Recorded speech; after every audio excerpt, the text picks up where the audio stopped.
apologies there. I closed the wrong tab. Don't worry about that. There wasn't lag. That was just me closing the wrong thing. Good morning, everyone. I hope everyone is having a good morning.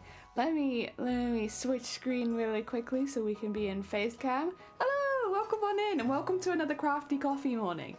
I once again have tea. Just wasn't feeling coffee today. My bad.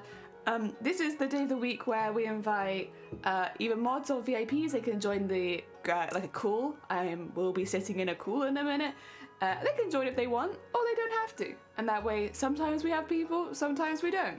And in the meantime, we just finish off the projects we started this week. It's become actually a really nice, like therapeutic thing almost, where it's like, oh yeah, all of the stuff I've done for the week, I finish it on Sunday. So like I can get all the complicated stuff done, and then just, it's basically like getting the backs. Like we did the candy corn, forgot what this was. We did a candy corn, but its back's not finished. So we do the backs on Sunday. I do also have this one from before, which is a tentacle that needs its back finished.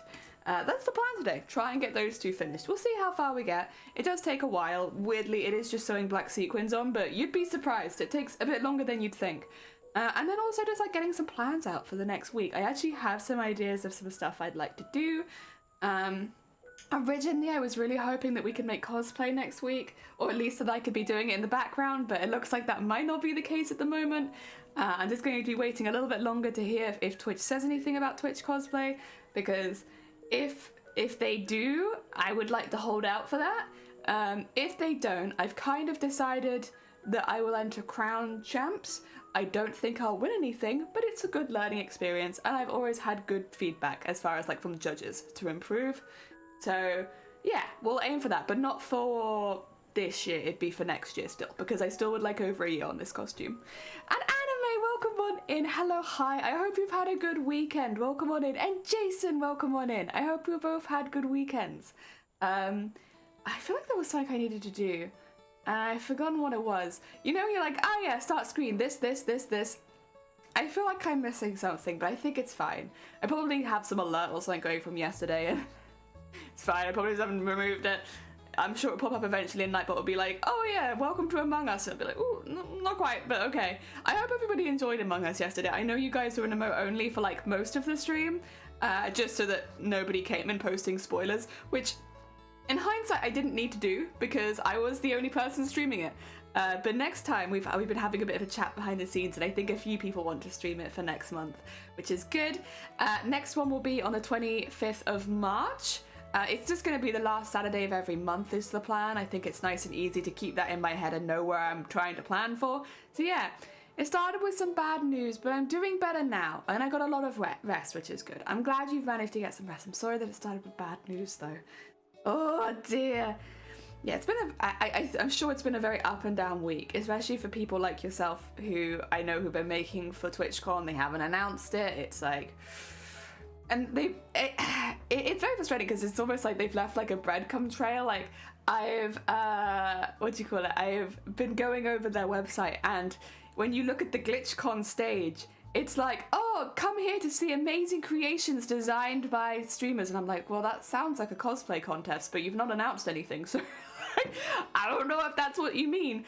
Unless it's like an art competition I'm not aware of, which would be cool. But like, I was sure Disney mentioned, but the cosplay event in the new TwitchCon, but didn't Disney in the event, not sure what I thought. They didn't. You didn't see it in the event page. Yes.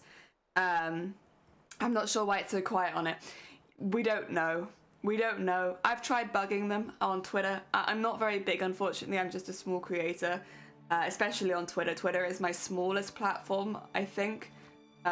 So, yeah, it's unfortunate. That's how it is. It's also the platform I spend the goddamn least time on, so it doesn't really surprise me. But I don't have much sway over there. I don't really have much sway anywhere, but definitely not over there. So yeah, it is a shame. I really hope that they announce something soon. Like I was talking, again, I've been talking to some cosplayers behind the scenes about it. It really doesn't make a lot of sense not to have this cosplay contest because it is like, I think from last year, other than the opening ceremony, it was the most watched stream by a long way, like not close. It was, I think the drag showcase and the cosplay competition, they reached massive numbers compared to everything else that Twitch did.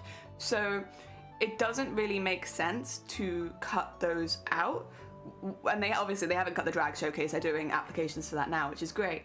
But it would be very weird business decision to be like, oh yeah, we're gonna cut out one of the most watched things, because like that video it's getting close to 1 million views on it on Twitch.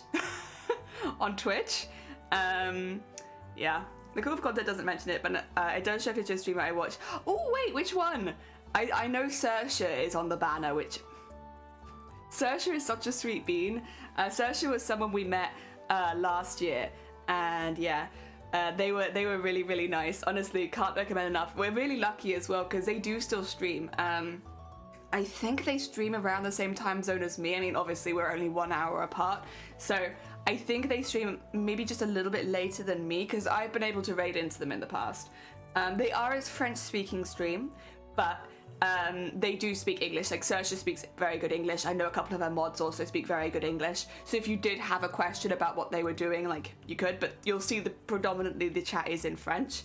But they're so nice, and like in person, I would say they were even sweeter. Like it doesn't often happen that way around, but Saoirse was such a joy to meet, and like as soon as we got there, because like I was a bit shy around some of the cosplayers I hadn't talked to as much, Saoirse came straight up to us and was like, "It's me, hello," and then started talking like smack with her, and it was like, hell yeah. They were very sweet bean. Recommend. Mimi Chair, she's an artist VTuber. She's a booth and artist. Ali, hell yeah. And Beth, welcome on in. I hope you're doing well. And Bateman, good morning. Thank you so much for joining the Among Us yesterday. I hope you had a really good time. I was like chatting to Shiny about it all afternoon. I was like, had such a good time. Makes amazing cosplay. She does. Good cozy coffee morning. Good happy cozy coffee morning. I hope you're doing well, Crafty. Welcome on in. Sus, it was fun. It was so much fun. I should actually put myself in the voice chat as well. But yeah, oh my god, I was just nattering away to Shiny all evening. Just like, yeah, we had such a good time, and then this happened, and Shiny was like,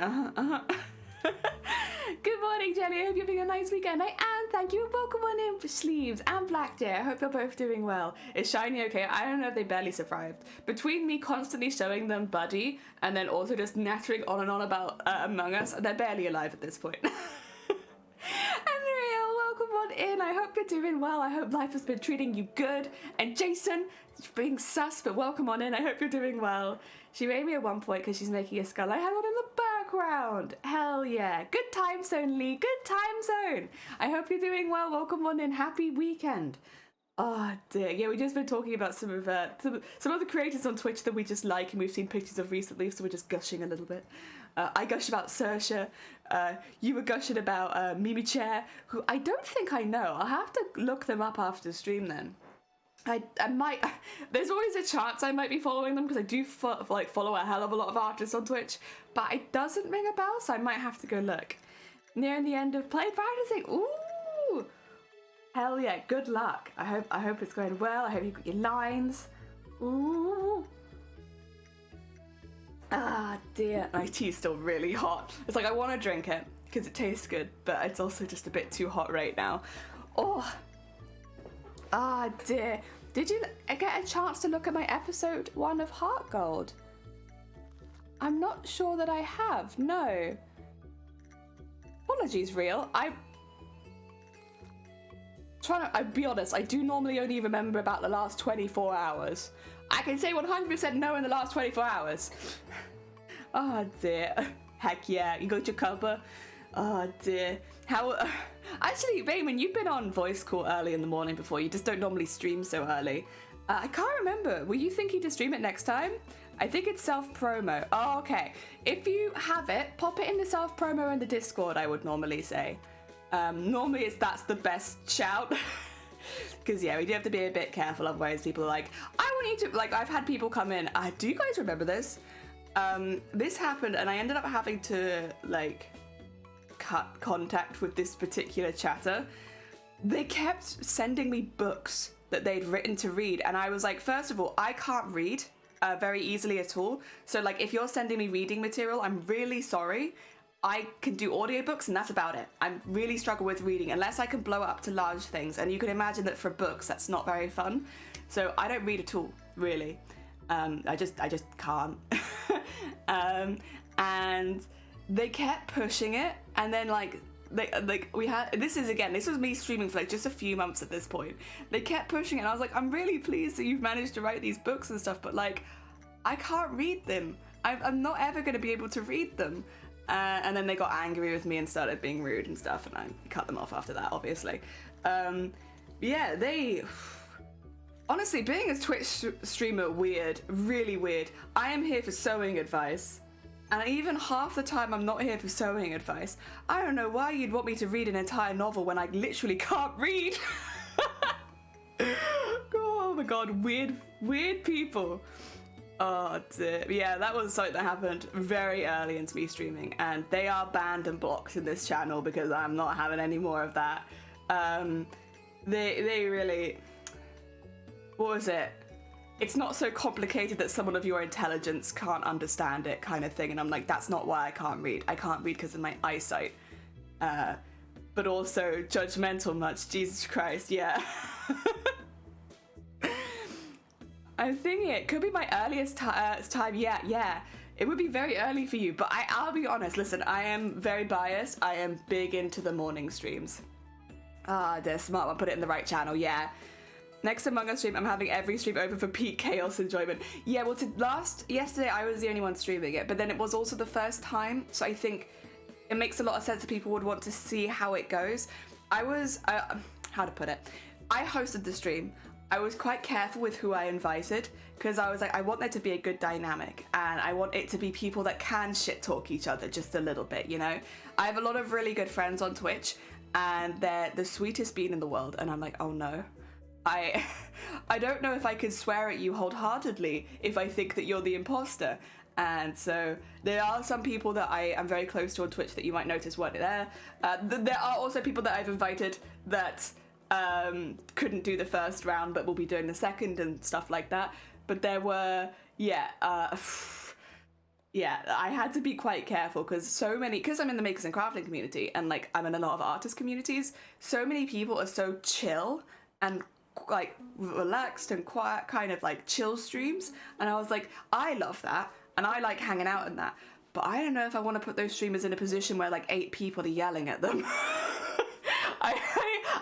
So I was quite careful, but thankfully it worked out quite well, because that was my main fear, was that I would do Among Us, we'd all get quite into it, and someone would get upset, and like, God, do I not want anyone to get upset, especially because these are all streamers and friends and stuff like that I really respect. I wouldn't want that, so I was so careful. I was like, okay, this person I think can handle it, this person I think can handle it, this person I'm not sure about, I'll leave it a week and invite them next time. This person I think can handle it. It was like, and then there were people I was like, I don't know if they can handle it, so I won't invite them right now and maybe bring it up in the future. So this first one was like a real test of like, how did it go? And I think it went fantastic. I think it went really, really well. No one got upset. As far as I'm aware, everyone had a good time. I think it was good. Sending you the archives of my imagination. Like,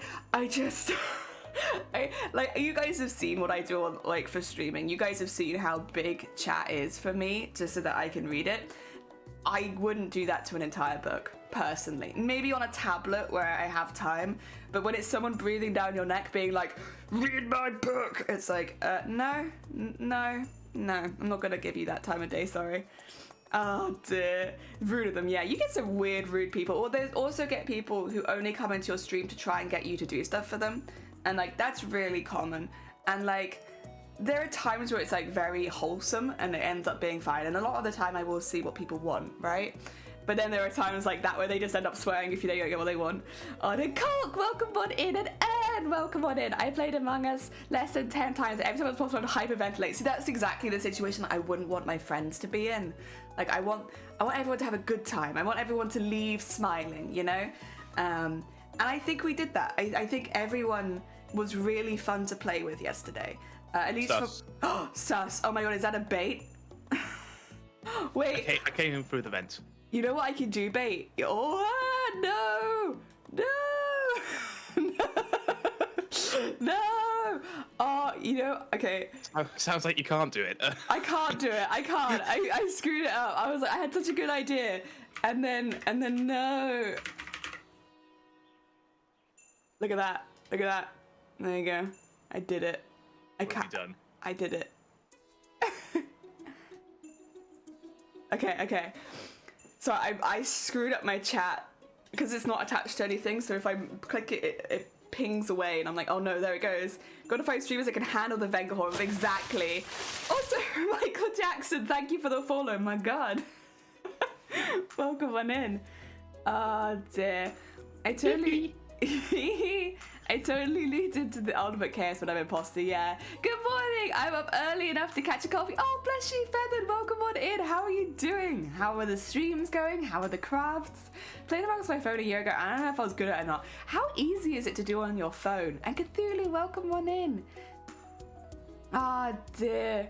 I'm all right, thank you, Colk. It's been a bit of an up and down week, but yesterday was really, really fun. How was it? How was it for you, Bayman? Did you enjoy it? Oh, I had lots of fun. How many times were you imposter? Because I feel like it was a lot. I never got imposter when we did it when we had one imposter, but when it was two, I must have had it 3 or 4 times, and I think I only had one victory, and that was on with Pipia, where we killed everyone and had Pip was no just... votes. I think I did 3 of the kills and Pip did 1 of the kills, and it's all we needed to just win the game because we... you zoomed. God. Okay, that was good. It was just perfect timing because it's funny for you guys when that happens because suddenly the game just ends. You're like, wait, what happened? Yeah, well, that was our reaction. Was like, wait a second, how does this happen? Well, it's just unusual to not find 3 bodies. Yeah, and what I did notice is that we never really had an imposter win through voting. Yeah. So obviously our discussions were clever. Well, I think also because not all of us knew each other, but like a lot of us did know each other. So it's like, like when it was like you and Shifty, for instance, I think I called you out in the first 10 seconds of the meeting. Oh, the dream team happened, and you just knew it. I know both of you, so as soon as I heard you talk, I was like, oh, it's them. because I know you. I've known you for like 8 years. And so I was immediately like, oh, it's Shifty and Bateman then, and everyone was like, kept talking. I was like, guys, it's Shifty and Bateman. I don't want to admit how many years I've known Shifty. Yeah, you've known Shifty a long time. I said it on my stream. I was like, because you didn't get voted out the first round, and I was like, if it is Shifty and Bateman, we're in trouble because they probably have pretty good synergy because they've known each other for so long. Oh, we were out of practice. It was alright, but I'm always very slow when I play games on my phone. That makes sense, Anime. I think I'm the same. I only play cat game on my phone, so I'm still slow. Oh dear, yeah, Sleeves, they were the dream team. And it's going well, thank you, Feather. Hey, yeah, I'm glad to hear it. Yeah, we had a really big game of Among Us yesterday. Yesterday, although I think next month it's gonna be bigger. I know one person from yesterday probably won't be able to do it, but I think 5 or 6 more people are, because I originally invited 16 people. Yeah. So that's over the limit. It is over the limit. Well, my thought was there's no way all 16 are gonna be able to do it. But a lot of them were like, I specifically can't do this week, but I can do next month. Easy. It's just that this particular weekend I have something on. So yeah, there's gonna be quite a few more next week. We might actually hit 15. I keep saying next week, it's next month. But we might actually hit 15 players. Which would be... Is that when you add 3 imposters? I would personally add 3. Okay. And I'm going to be honest, I've never done a 15-player 3 imposter. So this could be interesting. Considering how loud it was yesterday.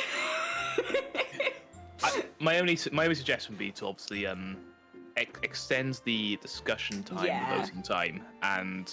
because you can extend that. So when you set up a lobby, it does give you some recommended stuff. So if I set it to 3 imposters, it automatically fixes a few things up for you. So it probably will actually just automatically extend the time, but I can do it manually as well. Yeah, it's worth reviewing, and with a lot of us, it probably is worth trying some sort of technique to prevent over talking, I guess.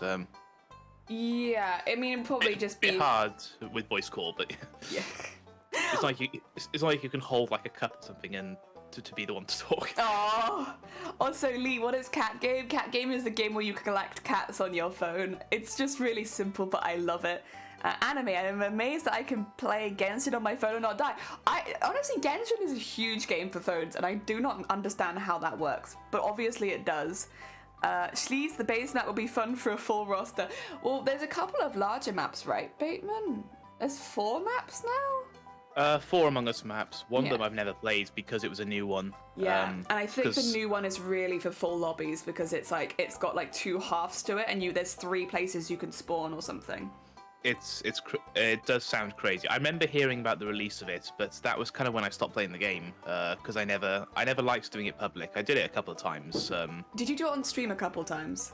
I've never streamed Among Us. Oh, had you not? Okay, sorry. I thought about it early on, but when I started streaming was after.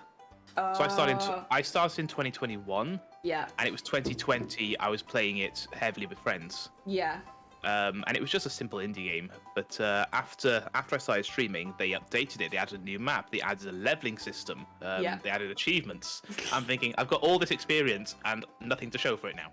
Yeah, and to be fair, like as well, public lobbies, if you're streaming it, are quite risky. Because not recommended. People say things that like you don't want showing up on your stream. So it's not recommended. No. In my opinion, it's not recommended. No. Predictable. Welcome on in. Sorry, I hope you're doing well.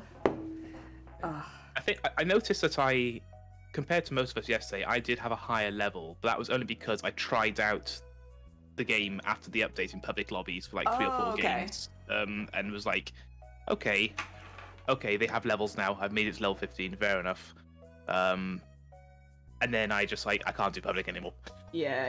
It's difficult because obviously the communication's just on there. There's normally somebody who is playing kind of against you. And then also, you have to, as far as streaming goes, you have to be so careful with public stuff. I think I did join, somebody did Among Us for like an hour of one of their charity streams when I joined that. I do remember, I remember getting imposter and figuring out that these guys were so new to Among Us.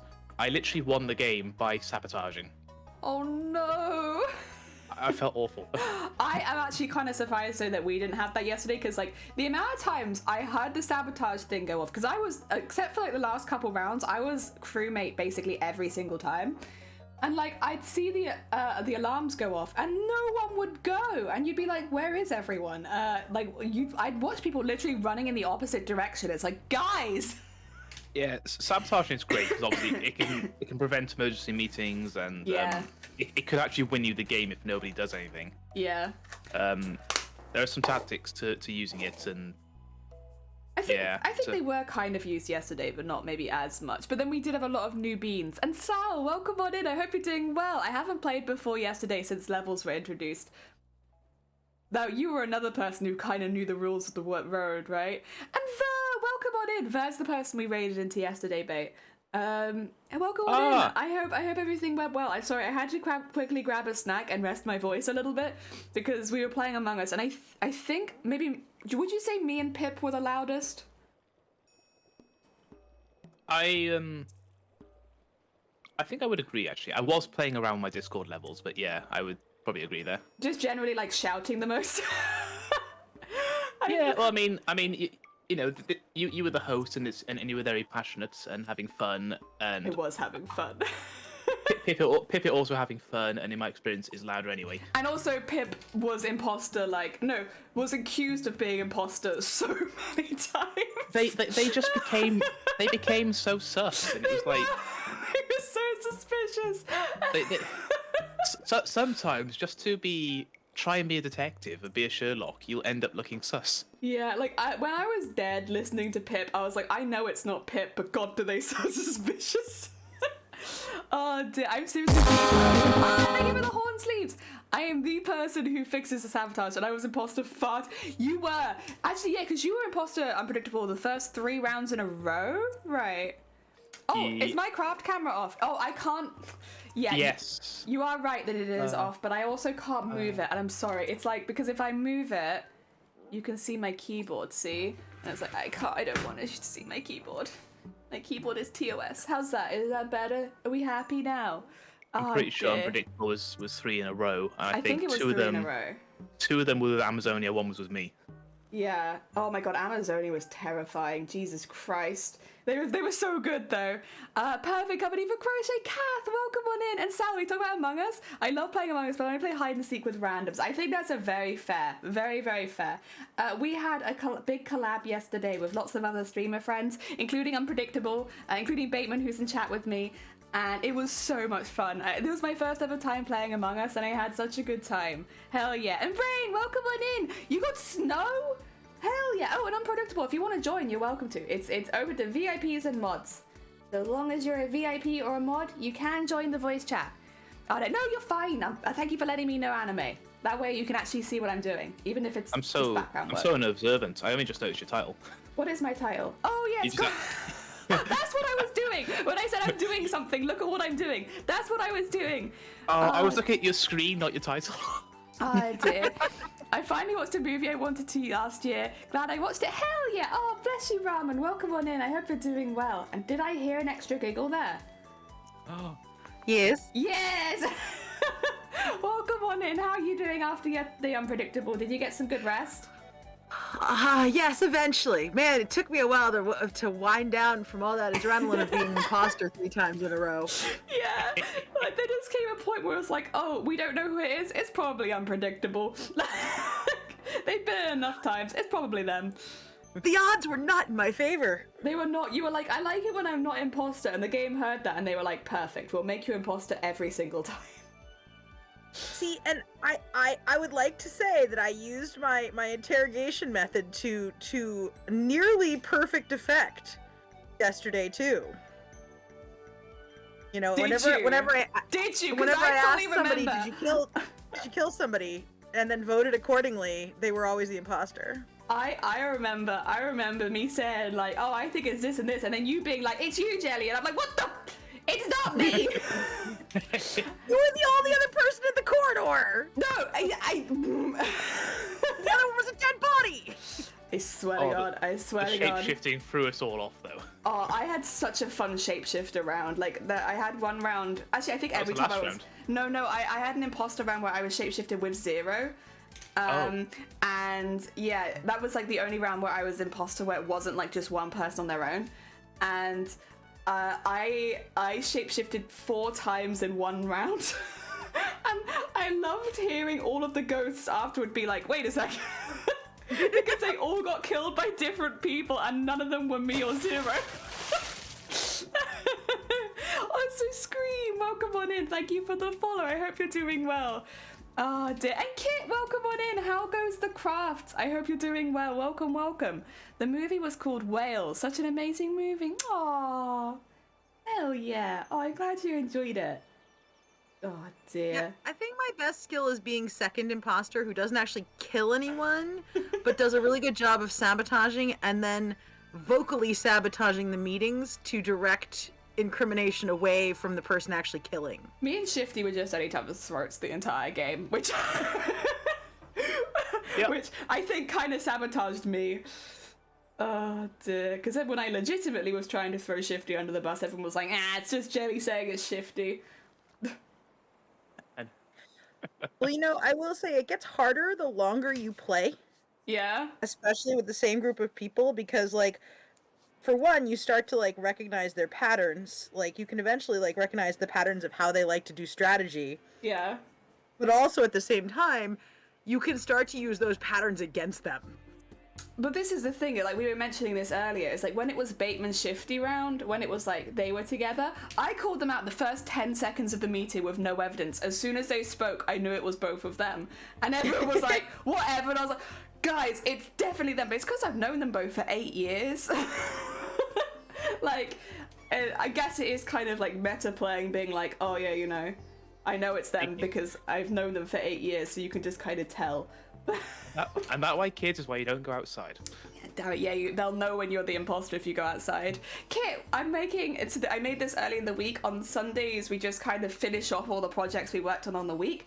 So we're just finishing them off, getting their backs done. This is a candy corn, which I tried for the first time last year, and I think they're kind of gross. I don't know. Depends on the candy corn, and it kind of, I think, depends highly on if you have the nostalgia factor of having them as a kid or not, because they're like too sweet by the time you hit adulthood. They taste like icing sugar. Not icing sugar, like fondant icing is what they taste like. Just fondant icing. They're just, if you don't have the nostalgia factor of having them as a kid, they're just awful to have as an adult. Oh, yeah. I like, because most of my family's American, right? Sometimes we have American sweets that they bring over and stuff, and they brought over because they went over last around October, so they brought over some Halloween stuff, and one of them was candy corn, and yeah, no, So the trick to candy corn is to get the kind that has honey in it, like actual honey in it. Okay. And to get it fresh. Like if you get it old and stale and hard, it's not gonna taste as good. It wasn't hard. It was literally like probably a day old. They bought it in the customs, I think, but. That doesn't mean anything though, because what sits on the shelf. Oh, true. That's in there, yeah. Yeah. Could be there. Because like there's literally no shelf life to candy corn, but if you get it fresh, it tastes infinitely better. But you can't really tell from looking at it. Yeah, you just remember the candy corn being an awful flavor. Fair. Sorry I can't stick around any longer. I just wanted to give thanks. Oh no, you're fine. No, it was lovely to pop by, because we don't get to pop by so often. It was nice to just pop by and say hi. I'm glad the rest of your stream went well, but yeah, take care. Look after yourself. And Brain, thank you for the look. And Partnip from... Partnip? What the hell is a pirate? Not Partnip. Jesus Christ.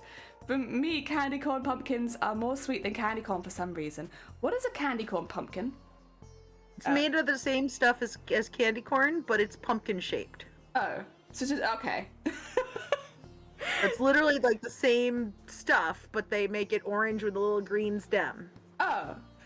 And it's literally shaped like a pumpkin. The difference, mostly when you eat it, is that they're much larger than candy corn. Oh. So imagine putting like 5 candy corn in your mouth at once. That is what I did, to be fair. My family was like, oh, you're going to want a few of them, because they're tiny. I thought they were much bigger than they actually were. So that's what I did. And I remember looking at them with the look of utter betrayal. Like, how could you do this to me? Oh no. We have a knot. The most noticeable difference with the pumpkin one is when you bite into it, there's more soft inside and less crusty outside. I'm sorry, I'm going to go silent for a second because we've got a really bad knot. Not a knot! Entertain yourselves, both of you. Brain science, quick knock on wood. In my stream, brain science always knocks on wood for me to get rid of the knots. Oh, this one's not going. And after he does that, usually I can untangle them. Yeah, no, not this one. Yeah, there are just some types of knots you can't undo, unfortunately, and that's like a goddamn sailor's knot that's just happened in my, I'm really stubborn. Like, I will take 20 minutes on stream to undo a knot if I'm really pissed off at it. And sometimes I'll just be like, never mind. But like, my defining story is in my childhood. You know those parachute men? Do you ever see those? They're like little army dudes that had little plastic parachutes attached by strings. So yeah, Bateman and responds there's like for a me. way to throw them up in the air and they'd parachute down. Yes, I love those. My brother got one of those attached in a giant knot around a chair leg once when we were kids. That happens. And my 10-year-old self sat down and untangled that. That's quite clever. It was insanity, and I have no idea to this day how I had the patience as a 10-year-old, because I was not a patient 10-year-old. But I think it was like Big Sister mode, where he was very upset, and he really wanted his parachute men, and there was only one, and so I was like, all right, I will apply myself. But yeah, after that, there aren't very many knots that piss you off quite as much. Huh. Got it. Sorry, there is a way to subtly hide any knot in sewing, is my philosophy. That if you have a bad knot, you can subtly hide it. It just takes a little bit of concentration. But now you wouldn't know that there is actually like 10 knots in a row right underneath where my thread starts. I mean, when I'm embroidering these days and the knot's on the back, I'm just like, oh yeah, nobody cares. Screw that. But unfortunately with this, there is now no back. Which means every knot is on the front. You can stick it under a sequin. No, not that. Like when I say there was 10 knots in a row, you can't stick that under a sequin. The sequin Fair tilts enough. and then it looks, because also you have to bear in mind this bit tilts to there, so it will pinch, and then you'll see underneath there's a massive like chunk of knot. Yeah, I've been making these for a few months now. I've tried to get away with it before. But no, there's no getting away with it. If there's a knot, you have to get rid of it. But it's okay. I'm pretty good at getting rid of knots these days. And making them really subtle so that you can't see them. Oh, dude, the knot! The knot! If my party can't get the knot undone, I cut it out and move on. Hell. Listen, if that works for you, hell yeah. When I'm doing sewing, I just heavily run all my thread through beeswax before using it.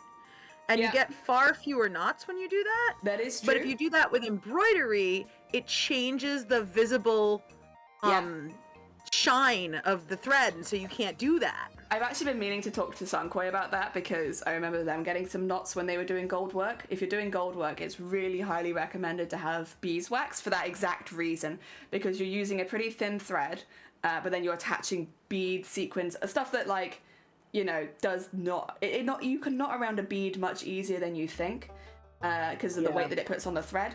And putting beeswax on that in particular, it's the only time I bother using it, is if I'm doing something like that. Because otherwise, I can get out of any knot. But in gold work, it's expensive if you fuck up. So it's like, yeah. I've mostly used it on wedding dress finishing details. Oh yeah, you do that, don't you? What, and I always forget how big of a sewing masochist you are. I am an extreme sewing masochist. Bateman, for like reference, because Bateman doesn't sew, bear in mind. Reference? For wedding dresses are one of the most disgustingly horrible things you could possibly make, as far as like it uses a nasty amount of techniques. You're using fabric that's exceptionally expensive and easily damaged, and if you fuck up, you can tell most of the time. So yeah, Bateman, not only can you not use pins some of the time, because if you use pins in certain areas, it will be visible on the dress. So sometimes you can't clip, you can't pin, you just have to know where that goes. Yeah. And trust yourself. Yeah. Oh dear. And also, to top it off, everything's white, which means you have to have a really clean so work area. You stab yourself once and you bleed on the dress and you're doomed. You're rarely working with less than $1,000 worth of fabric, no matter how small the dress is, because you're usually working in silk, heavily embroidered and beaded fabric. I once worked on a wedding dress where the sleeves were made out of $250 a yard lace. Yep. Oh. Yep. Yeah, I had to, like, I planned the whole pattern, and then I was just looking at this, and we bought as little as possible. Like, we didn't have redundancy built into this because $250 a yard lace. Oh, And I just looked down and I was like, all right, it's time to cut this. And I had to like psych myself up to cut it, even though I knew exactly the shape I needed to cut it in. Well, out of interest, sorry, I just want to ask, Crafty, not me, you, do you alter wedding dresses regularly, or is it just something you've had to do once or twice? Nope, thanks, photographing at weddings was enough. Yeah, making wedding dresses is not fun. Altering wedding dresses is even worse. But they say they prefer... Oh no, they have to make it then alter it. Yeah, so that's true. I would say the same. Worse. If you open a Vera weighing, be prepared to find the weirdest things you've ever thought of weighing down the hem. Like literally, one of them had sawdust. Yeah, that sounds about right. It's also because if you you open it up and you're just like, what is this? Where? It's also because if you've ever altered a heavily beaded dress, you have to remove each bead individually by hand and also mark where it was meant to be when you take it in. Yes and no. If you're making it smaller, what you do is put on safety glasses and take a flat pair of needle nose pliers and crush the heck out of all the glass beads in your way that you're going to sew over. I can say that that's not possible in the wedding dresses that I've seen 100%, because they're not just glass beads. It's like, we're talking heavy beading, you know? Like diamante, all that kind of shit. This is like wedding dresses that have beading on the bodice and you're taking like an inch in, and all you need to do is alter that little bit. You just go in and you crush from the, you pull it all apart and you just go in and crush from the edge to be able to bring it in tighter. Okay. I'm not talking about having, rebeading stuff is an entirely different, like, rebeading is what I'm aware of, because that's what I do. Because I do beading. I like beading. That's what I've done previously, is I've done a lot of rebeading. And it's like, if you told the people that you were going to crush them, they would have killed you. They were like, absolutely not. You know how expensive those beads are? You remove them one by one. Thank you very much. Well, so this is for stuff where you're never going to undo the alterations. And yeah, true. Nobody cares where those beads go. And, British If people you care. undid the beads, because it's beaded on one long thread, if you undid the beads, you'd have to find a way to tie off that thread somewhere to not get a cascade effect of beads you didn't want to come off coming I've off. never seen them where they've been in a thread. Like, and I've heard of that before, and I'm sure there are ones where they are like that. But a lot of the ones we see, they're like almost clustered. And so you remove the cluster of beads. And then the other thing that you have to do, where over here, which might be a bit different to the shops over there, you have to give the bride all of the beads you've removed. So you put them all in a little bag and you give them to them because it's part of their dress. So even if it's more difficult, it's like an extra step to basically give the bride back every single part of the dress that you removed. And it was, you can imagine, you've seen my face, you can imagine. This may be the difference between working for a commercial wedding alteration place and working simply for a couture seamstress. When we altered dresses, we were usually adding elements. Ooh, that's kind of cool though. I like that. Is that to make them more custom? Yeah, like one lady bought her wedding dress only to find a month before her wedding that one of her other friends had bought the same wedding dress. Oh. Wait, but does that actually bother people? Wait, in real life? Oh, it really bothered her. It really bothered her. She commissioned us to Blue, welcome on she in. commissioned us to add design elements to her dress sufficient to make it look like a different dress. All right. Sounds on a budget. Screams insecurity to me, but sure, whatever. If you're like, if a mate of mine was getting married at the same time as me and we happened to have the same dress, I have a feeling we'd just do a really fun photo shoot with the both of us and screw the husbands. Like, I like, obviously we wouldn't purposefully pick out the same dress, but if we happened to have the same dress, we would just have like a silly park photo shoot with no husbands and just us because we had the same dress. In this case, I sat down and I was working for a lady who was the one who basically taught me all of the like fancy sewing that I learned because I had like learned basic sewing, but not beyond that. And she basically sat me down with this dress and about 8 different kinds of glass beads and Swarovski crystals. Oh, dear. She said, look, your goal is to add a design element to this dress that can be replicated and covered over the entire dress with just the beads we have here. So don't go hog wild and use too many. And be replicated by novice sewers because we're only doing 3 repeats and then we're handing it to the bride and her bridesmaids to decorate the rest of her dress. Oh dear. Also, do you mind if I just catch up on chat quickly? So, also, I might switch because I feel a bit bad because there's like no way Bateman could keep up with this conversation. I feel a little bad, so I might switch up the conversation, but just to quickly catch up on chat. Doesn't bother me. It bothers me, Bateman, as having you a guest on this channel, I want you to be able to participate. Which means we have to change the topic to like boobs or piss or something. Anyway, I did alter a wedding dress last year for the first time and I refuse to do it. It's too much work. It is so much work. You honestly, saint, good on you for doing it. Keep them in a box to reuse later, yeah. It's like becomes part of the wedding memorial box or so, whatever you call it. It's a weird thing, but we do that here. And it would be like twins, yeah. I mean, how do you guys, if you and Shifty Bateman had the same outfit and you were like meeting for coffee, what would you do? You know, that's a good question. Would you be happy that you had the same outfit? Would you be concerned? We wouldn't be unhappy in my mind. Would you take pictures? I wonder if there's a difference between like your friend and your friend, but maybe there's an underlying rivalry that we weren't aware of. Maybe there were politics to the situation that she didn't want to admit. Maybe I'm a very simple person, but I don't keep friends if that's the case. I did wear the same t-shirt as a friend of mine years ago, and we just kind of laughed about it. Yeah, it's just fun. And then we were accused of being brothers, which but this was actually a genuine question. Are you actually brothers? Like no, we're really not.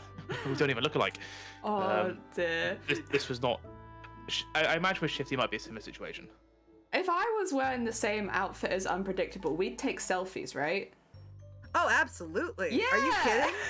We'd be like, oh my god, poses. we got the same top or the same trousers or something. Yeah. Oh dear. Well, I'd pull on and be like, we need to match more. Let's get accessories. Yeah. Like, let's both go out and like get a tiara or something and do a photo shoot. Hell yeah. Also, Dakota, welcome on in. I hope you're doing well. Oh dear. We're talking about like what would you do if your friend, you were meeting up and you had the same outfit as them? How would you feel? It's easy when, yeah, but what if, say, you had exactly the same, like the same brand, the same everything, like it was like spot on. It wasn't just similar. You were like bang on the same outfit. This started from two people having the same wedding dress. So like if you had like the distinctly same outfit. Yeah, it has to be the same, not similar, the same. Dear. And also not wearing stuff to a sporting event if you're in the same, because yes, of course you're going to have the same if you're supporting the same team. Just like you went out and got a special outfit and it turned out to be identical. What would you do? I'd be so up for that. Like actually, I think that would be really? So good. Do you like polka dots? Because I think we should do a polka dot dress photo shoot. I only like polka dots on pastel colors, which means I don't really have a lot of polka dot stuff right now, because most of the time when I see polka dots, it's like navies and blacks and stuff. I'm a black and white polka dot person. Yeah, see, I like light pink and white, light blue and white, but not so the dark colors and white.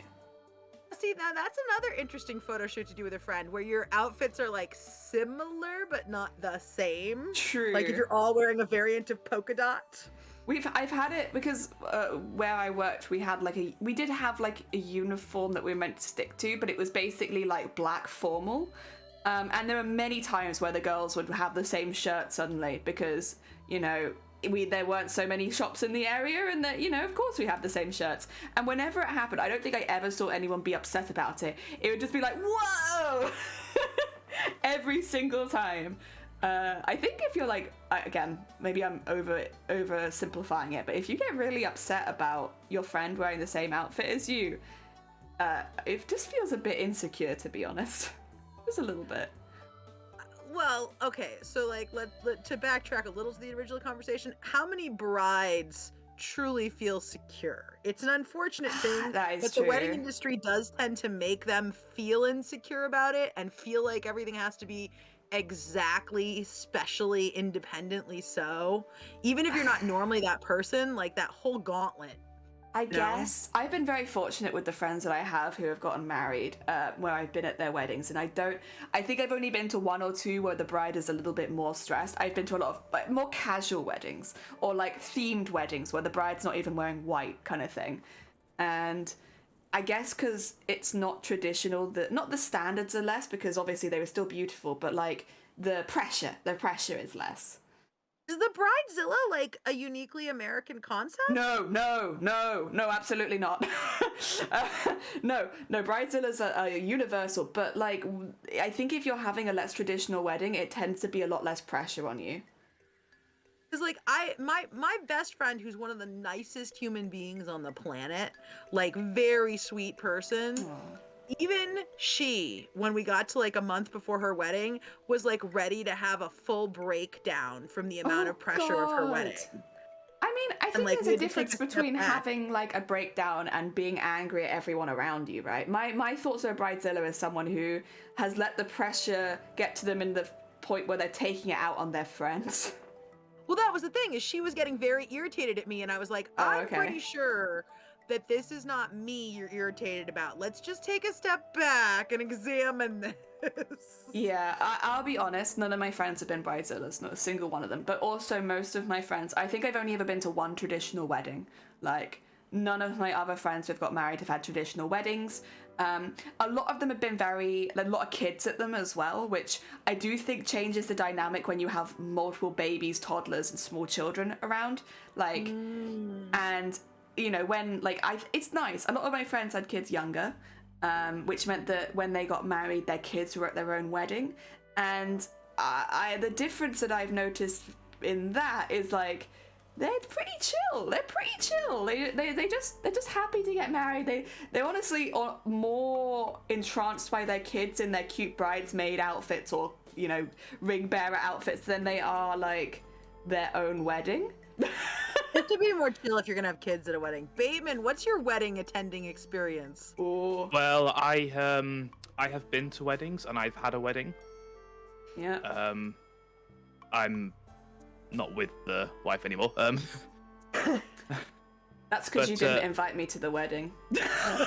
It wasn't blessed by Jelly. It wasn't blessed by me. All the people that were blessed by me are still together. Honestly, I look back on my wedding and it's actually kind of sad. We hardly got to invite any friends. It was very family dominant. Her family was so traditional and so controlling of the invites. Yeah, I should say I don't hold it against Bateman at all. Sorry, I am joking. Yeah. Yeah. But it was upsetting because I had invites for so many friends and none of them were sent out. Yeah. It was like Sorry. It was It just. I mean, I wasn't against the whole family dominant thing. It was just we had extra seats. It's like we want friends there. It was the bride's wedding, really. It was not even her wedding, more her parents' really? wedding. It was more Momzilla, Momzilla, yeah. It was the in-laws' wedding, if anything. But fair enough, they paid for it. But it was very hard. It was quite hard for us, and that's not the reason we're not together. No. It does sour the day. Best wedding you've ever been to and why? What's what now? Best wedding you've ever been to and why? Oh, that would have to be. So I haven't been to many. I've probably been to 3. Oh, okay. And the most recent one was actually back in October. Oh, same. Wait, but not the same wedding though, right? No. This is a friend I've actually known for years and haven't seen much of these last. Well, ever since we went to uni, I barely saw him because he moved away and stuff. But we kept in touch on the rare occasion, and I got invited to his wedding back in October, and I would say it was the best one because there was an open bar there. I was actually, because I was kind of like sort of freshly living alone, I was kind of like, it was me getting back into meeting people again and just kind of readapting to social life. And it was just great to catch up with people I haven't seen for years. Yeah.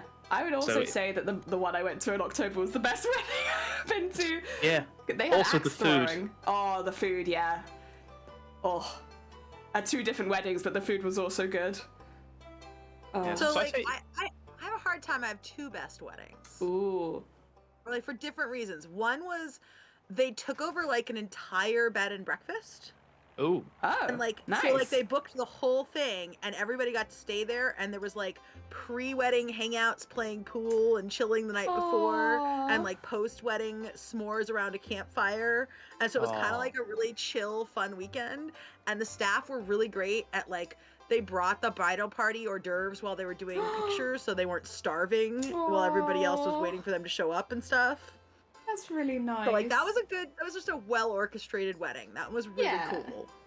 And then there was a really upscale wedding that I went to that was like catered. They specifically made it around the bride and groom stuff. So like for the groom, he loves hamburgers. So they had a little like slider station as one of the food things. So you could like make your own sliders. And I think the bride liked seafood, so there was also like a little seafood, like it was really cute, and it was in a ballroom, and there was a really great band and dancing after. Oh, that sounds really nice. Hell yeah. Yeah, and I'm just like, the best wedding I ever went to had axe throwing, and so it was the best wedding I've ever been to. Because we got to throw axes. I want to throw axes. And like everyone went in like a fancy dress and threw axes and did archery, and there was like archery competitions at the event, and then we all had like a massive roast meal. Oh, and they did good on the alcohol, to be fair. You would have loved it, Bateman. It was all mead and mulled wine and stuff. And, wow. It was good mead, and it was like endless mead, so you could have as much mead as you wanted. Oh, see, this is the thing. The weddings are... in mind. What was that? I'm gonna keep axe throwing and archery in mind if I ever get married. Oh, it's so fun. It was so fun. Everyone was having such a good time just chucking axes around. It was great. Why are all my weddings traditional? Again, there was more kids as well, so there were like more activities, and it took place in a castle, so you could also wander around the castle It was just honestly, it was just a really well thought out event where it was like there were things for younger people to do, there was lots of alcohol for the older people. It was really, really good. And again, it was really casual because you just went in most people just went in fancy dress they bought off Amazon, you know, like there wasn't any stress. And if people had the same outfits, that was kind of a good thing. Like he didn't do it on purpose, but it fit the theme because, like, you know, people would wear the same outfits. I went to. Go ahead, Raven. Sorry. Oh no, I was just thinking, like, I've never actually matched. I mean, as a guy in suits, I've never actually matched anybody else's suit. Oh, I matched someone. I matched someone exactly. I go for darker Let me tell colors. you the story of matching. I went to a ridiculously upscale wedding for a friend of mine from college. Didn't know it was going to be a ridiculously upscale. I didn't know it was going to be as upscale as it was, okay? I didn't realize that he was marrying into money. Money. I knew from the location it was going to be fancy, but I didn't have any clothing that would fit, and I didn't have a job at the time, so I couldn't buy anything. So I ended up going to my friend, and I borrowed one of her old prom dresses. Aww. I give it the horn. Do you mind if I quickly catch up? Because I can see people putting their wedding experiences in chat, and they're quite cute. So Kit says, Foxy and I's wedding is often commented upon as the best wedding ever, and it was just really chill, and there was food and plenty of drink. Also, welcome on in Alpaca. Honestly, that's ideal. I think just lots of food and drink and chats is just kind of nice. And then nothing beats my wedding party experience. I went as a +1 to a friend to a wedding atop a mountain in a tiny village in the French Alps.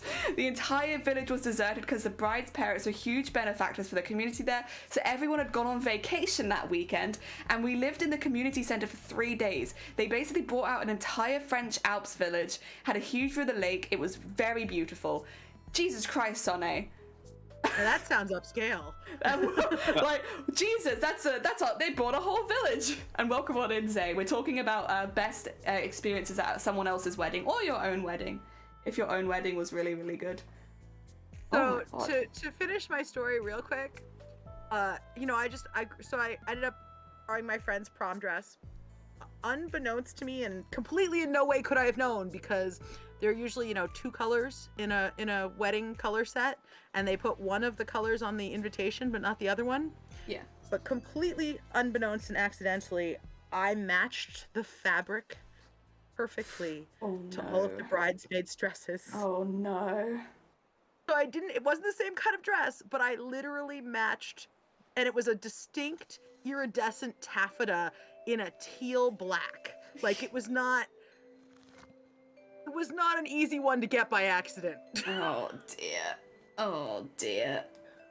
Oh, And the dear. mother of the groom, who was the person I knew, actually came up to me and made a catty joke about if they had a bridesmaid that had to pull out, I could replace them.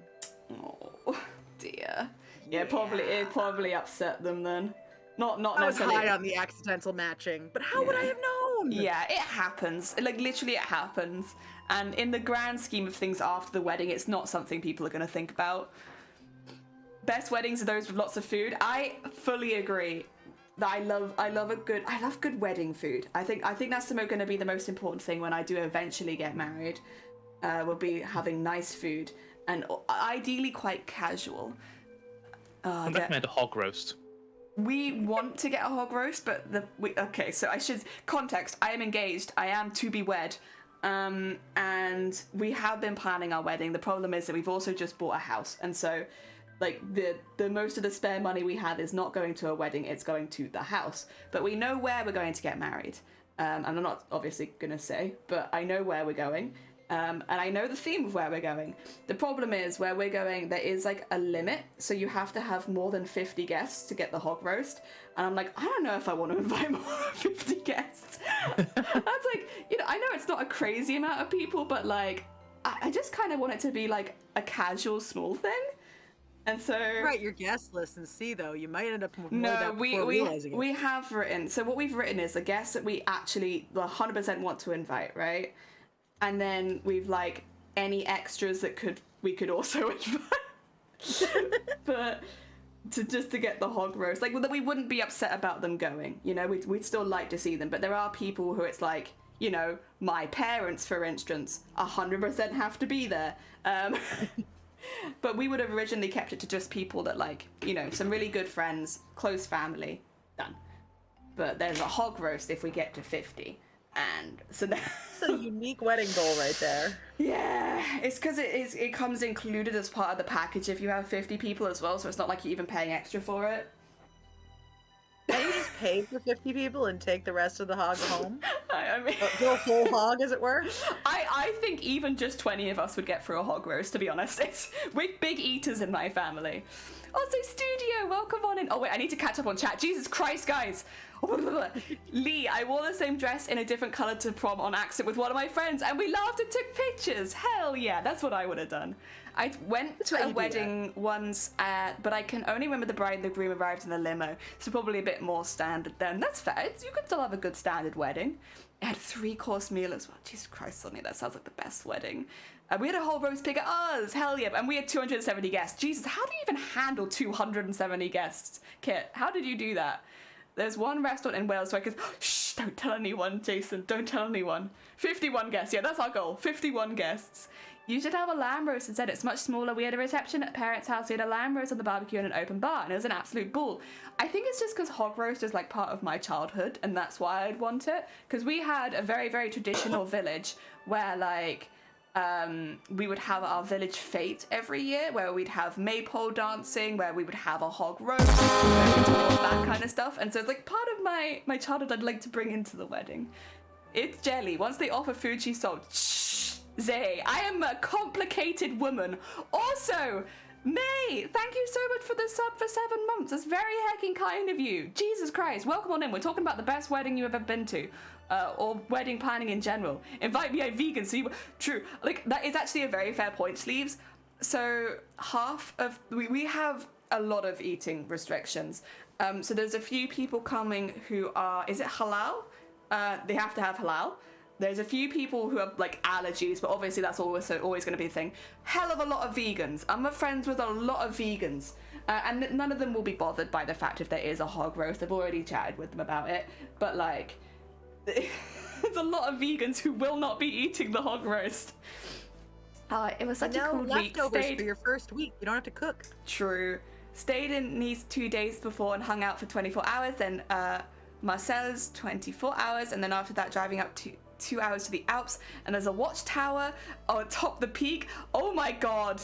That sounds so good. Yeah, for 200... That's definitely 7 pigs.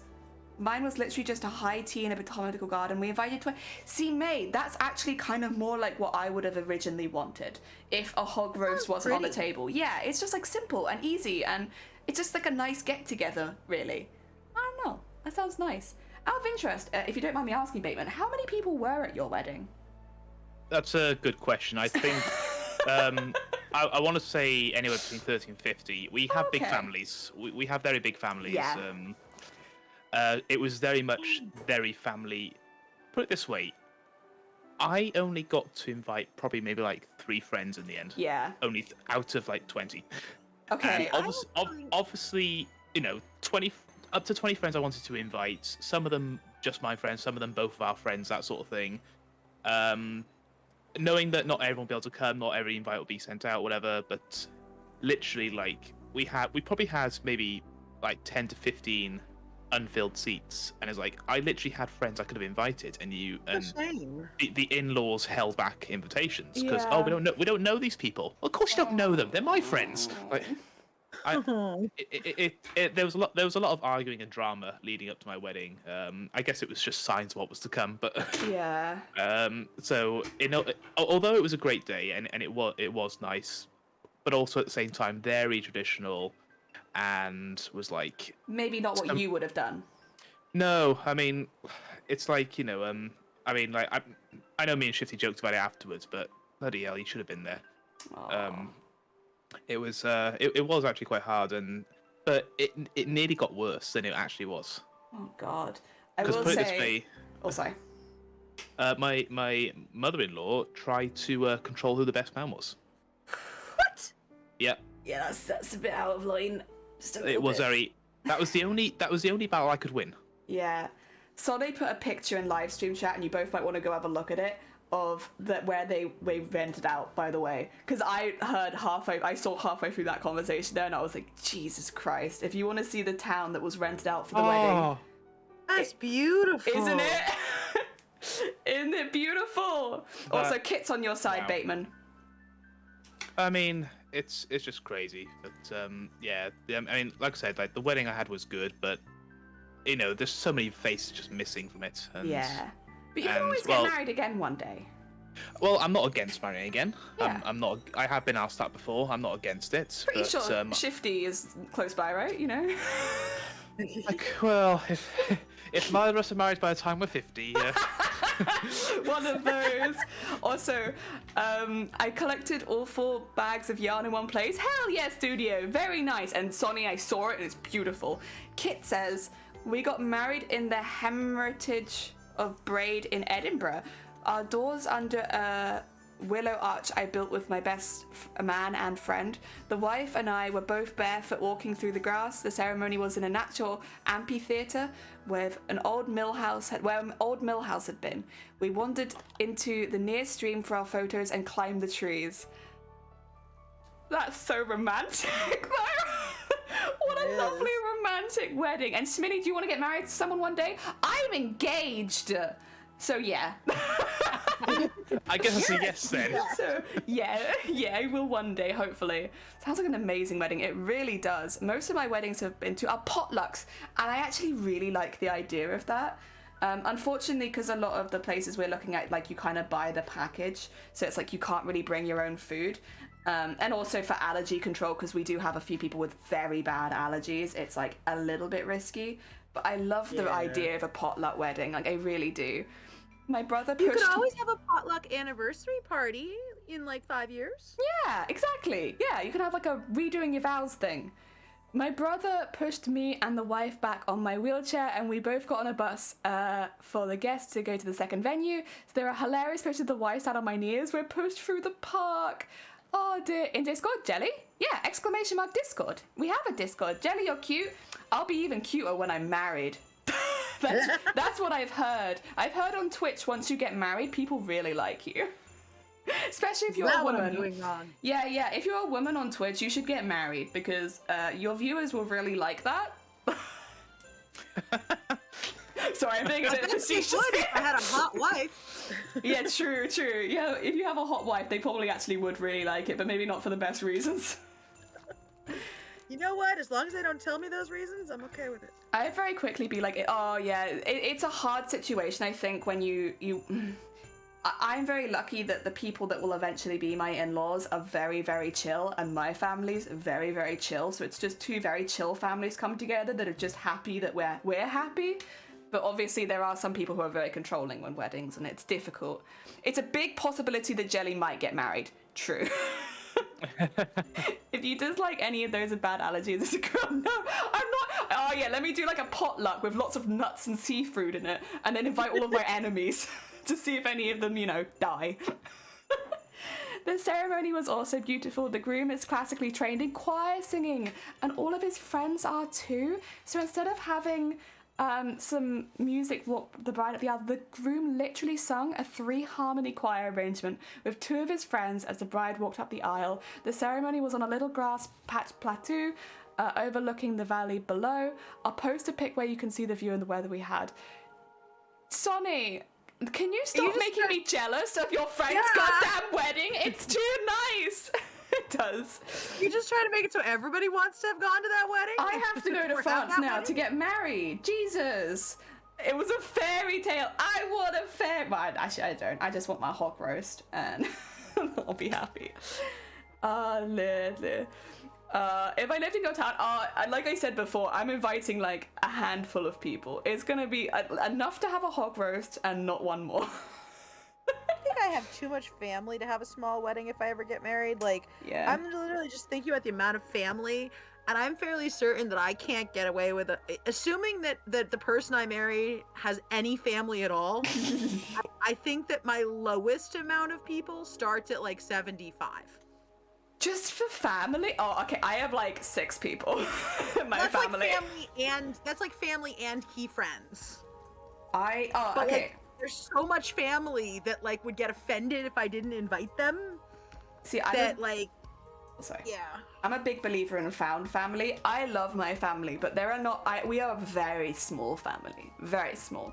And we kind of always have been. And unfortunately, it's one of those things we've only got smaller over the years. We haven't got bigger. And so when it comes to inviting my family, I could probably invite them on my hand. And then, yeah, the rest of it is found family. On one side. Oh, yeah, no. We're teeny tiny family. Teeny tiny. Dear. Also, apparently Jason's gonna steal my man. Excuse me. You wanna elaborate on that? You're gonna steal my man? You know, he probably would. If you've got money, he'll be stolen. Money and food. He'll go. The literal highlight of being in my BFF's wedding was the soaker tub. What's a soaker tub? An amazing smelling soap. Wait, what is it? Lee, I need more information. Did you have a bath? Did somebody have a bath wedding? Like a wedding in the bath? Because that sounds amazing, but... Swimsuit wedding? Swimsuit wedding? Just a good hotel that has a big tub, yeah. Yeah, did you... Oh, a spa wedding, maybe? Ooh. Now I want a spa wedding. Yeah, I just want to go to a spa, but... I have enough mermaid friends. Mermaid wedding? Mermaid wedding. We had a couple of friends who avoided getting married for as long as possible because of how much family would be obligated to invite. One side's Italian and the other is Vietnamese. Oh. If I ever get married, I have 60 near family members. My God. Meaning my parents, siblings, their kids and grandkids, and of course my parents and siblings. Yeah, fair. Also, Shifty, welcome on in. Oi, oi. Food, you say? Well, I'm doing a cooking course. True. I think it might be after Jelly. I think... Is chat trying to steal my man? Oi, oi. Details. If family would be offended if they wouldn't get invited, they're not worth to be invited. True. If I had a wedding and I would invite my whole family, I'd have a wedding of 100 people, and that's just your side of the family. BF was invited as well, it'd be even more, and that's not counting friends. See, this is where we add up numbers. I have a lot of really good friends, and so like when I'm inviting all of my good friends, my numbers are going up, but it's not family, it's friends. And it's not because I dislike anyone in my family, it's just not a lot of them. I steal shiny so I can get whale citizenship. With our one restaurant? Oh yeah, fair? I've heard of a bedding ceremony, but not a bathing ceremony. God damn it, Shifty. We had a hot tub of bathing. Oh, bathing. No, it's bedding or not bathing. No, bathing? Bathing? Maybe. I'm Ara Ace, and I'll likely never get married, so I'm avoiding all of this. You just get to go to people's weddings and eat the food. And thank you for the egg bait. Great for soothing inks for the dancing night. You shared wedding pits in the Discord. I need to look at those, Jelly. They're so cute. Actually, I really like when she sat on your knee. I really like that picture. I think that's really cute. And in the tree and in the river and like, oh my God. Oh, also the cake is so cute with the two of you on there. Oh my God. I feel like I've gone through them twice now. What lovely photos. I want to steal your wedding. Welcome to the stream. I'm here to steal your wedding. I do though, kind of want to steal your wedding. I should start Wales 2, the second restaurant. True, actually that's goals, hell yeah. Wait until Shiny finds out that Jason is forklift certified. True, it's all over for me. Oh dear. Yeah, did you know that... I mean, if you ever do a second wedding, tips. If your friends have a lot of kids and kids are gonna come, the best second wedding I went to, they had a magician for the kids in between, like when they were moving the stuff to do from tables to dance floor. They had a magician to distract all the kids, and they had circus performers walking around on stilts and juggling at the beginning and end to keep the kids like happy. That's so fun. Hell, I want that for me. They even had a guy on a unicycle who was like kind of going around the perimeter of the wedding during the ceremony, so the kids could like watch him when they were trying to be quiet. Oh, cute circus performance. Hell yeah. That's so cute. I like that. No, I'm not going to give too much away because I don't want to give too much away because there are people in this chat that I will be inviting to my wedding. You don't get to know about it yet. We're planning. Slowly. Secrets. secrets. I can't go into too much detail because otherwise I spoil it. But it's gonna be like probably, well, actually, maybe like 20% family, 80% friends. So it should be a pretty chill time. Not because, again, we dislike our family. We're just small families. We don't have as many people, so we make up the numbers with friends. Hell yeah. Also, wait, what was that? My friend surprised us with the cake toppers. They're Russian dolls of us with our pets. Oh my god. That's so cool. A magician just wouldn't distract the kids. It would distract me as well. I could be the bride and I'd be distracted, I think. I'd like to note that this is my only wedding I've gone to in my adult years, and it's, oh my god, wait, Sonny, that's the only one you've been to? The one where they rented out an entire village? Yeah, you can't top that. You're going to be disappointed at every wedding you go to now. It's all downhill. It's all downhill from here. My first wedding was better. Oh my god. Fox said about 8 years. On 16 hot air balloons to top that. Congratulations on your 8 years together. Hell yeah. I'm not surprised after such a beautiful wedding, to be fair. It's difficult for the bride and groom to eat. Oh, see, that's something, I'm just going to make my own dress, and there's no way it's tight. No corset, fuck that. It's just going to be, it's going to be light coloured. Actually, I'll end up making it on stream, probably, because I think my mum wants to watch me make it. So, you'll all be along for the ride. It's really usually a problem of timing. Like, it's very difficult with the people who are getting married going around to like see all their friends and being involved in all the central parts. It's just they usually don't get a lot of time to eat. They can come up to me if I'm the bride, because I'm going to be at the table eating. You can come up to me so that I don't have to stop eating, okay? I have my priorities straight. My priority is to eat the delicious food. Oh, it's less a dress and more everyone wanting to talk to you. Yeah, I've known a couple friends, though, that have had, like, they're beautiful dresses, but as soon as they sit down, it's really hard for them to eat. And I don't want to be that. I want to be loosey-goosey, eat everything. Shifty makes a valid point. Your mum is going to watch you making your wedding dress on stream while everyone else is chatting about piss and cannibalism. I want to be really clear, though. Where do you think I get all this from? You think this just came out of nowhere? You think the way that I talk to people that was something that I made? I've been raised on this, and we used to only talk about it while eating dinner on top of it. So your family's getting smaller? Yeah, my family is getting smaller. We're not eating them, though, I promise. Wedding dress with retractable bib, exactly. See, this is the big brain thinking. My parents were the same, got married when they're 18, so I could be a witness. Aww. And they hardly got to anything to eat. That is a shame. Oh dear, from you. I'll be right back. No, my parents are worse than I am. So my parents work in the medical field, one of them works in the medical field.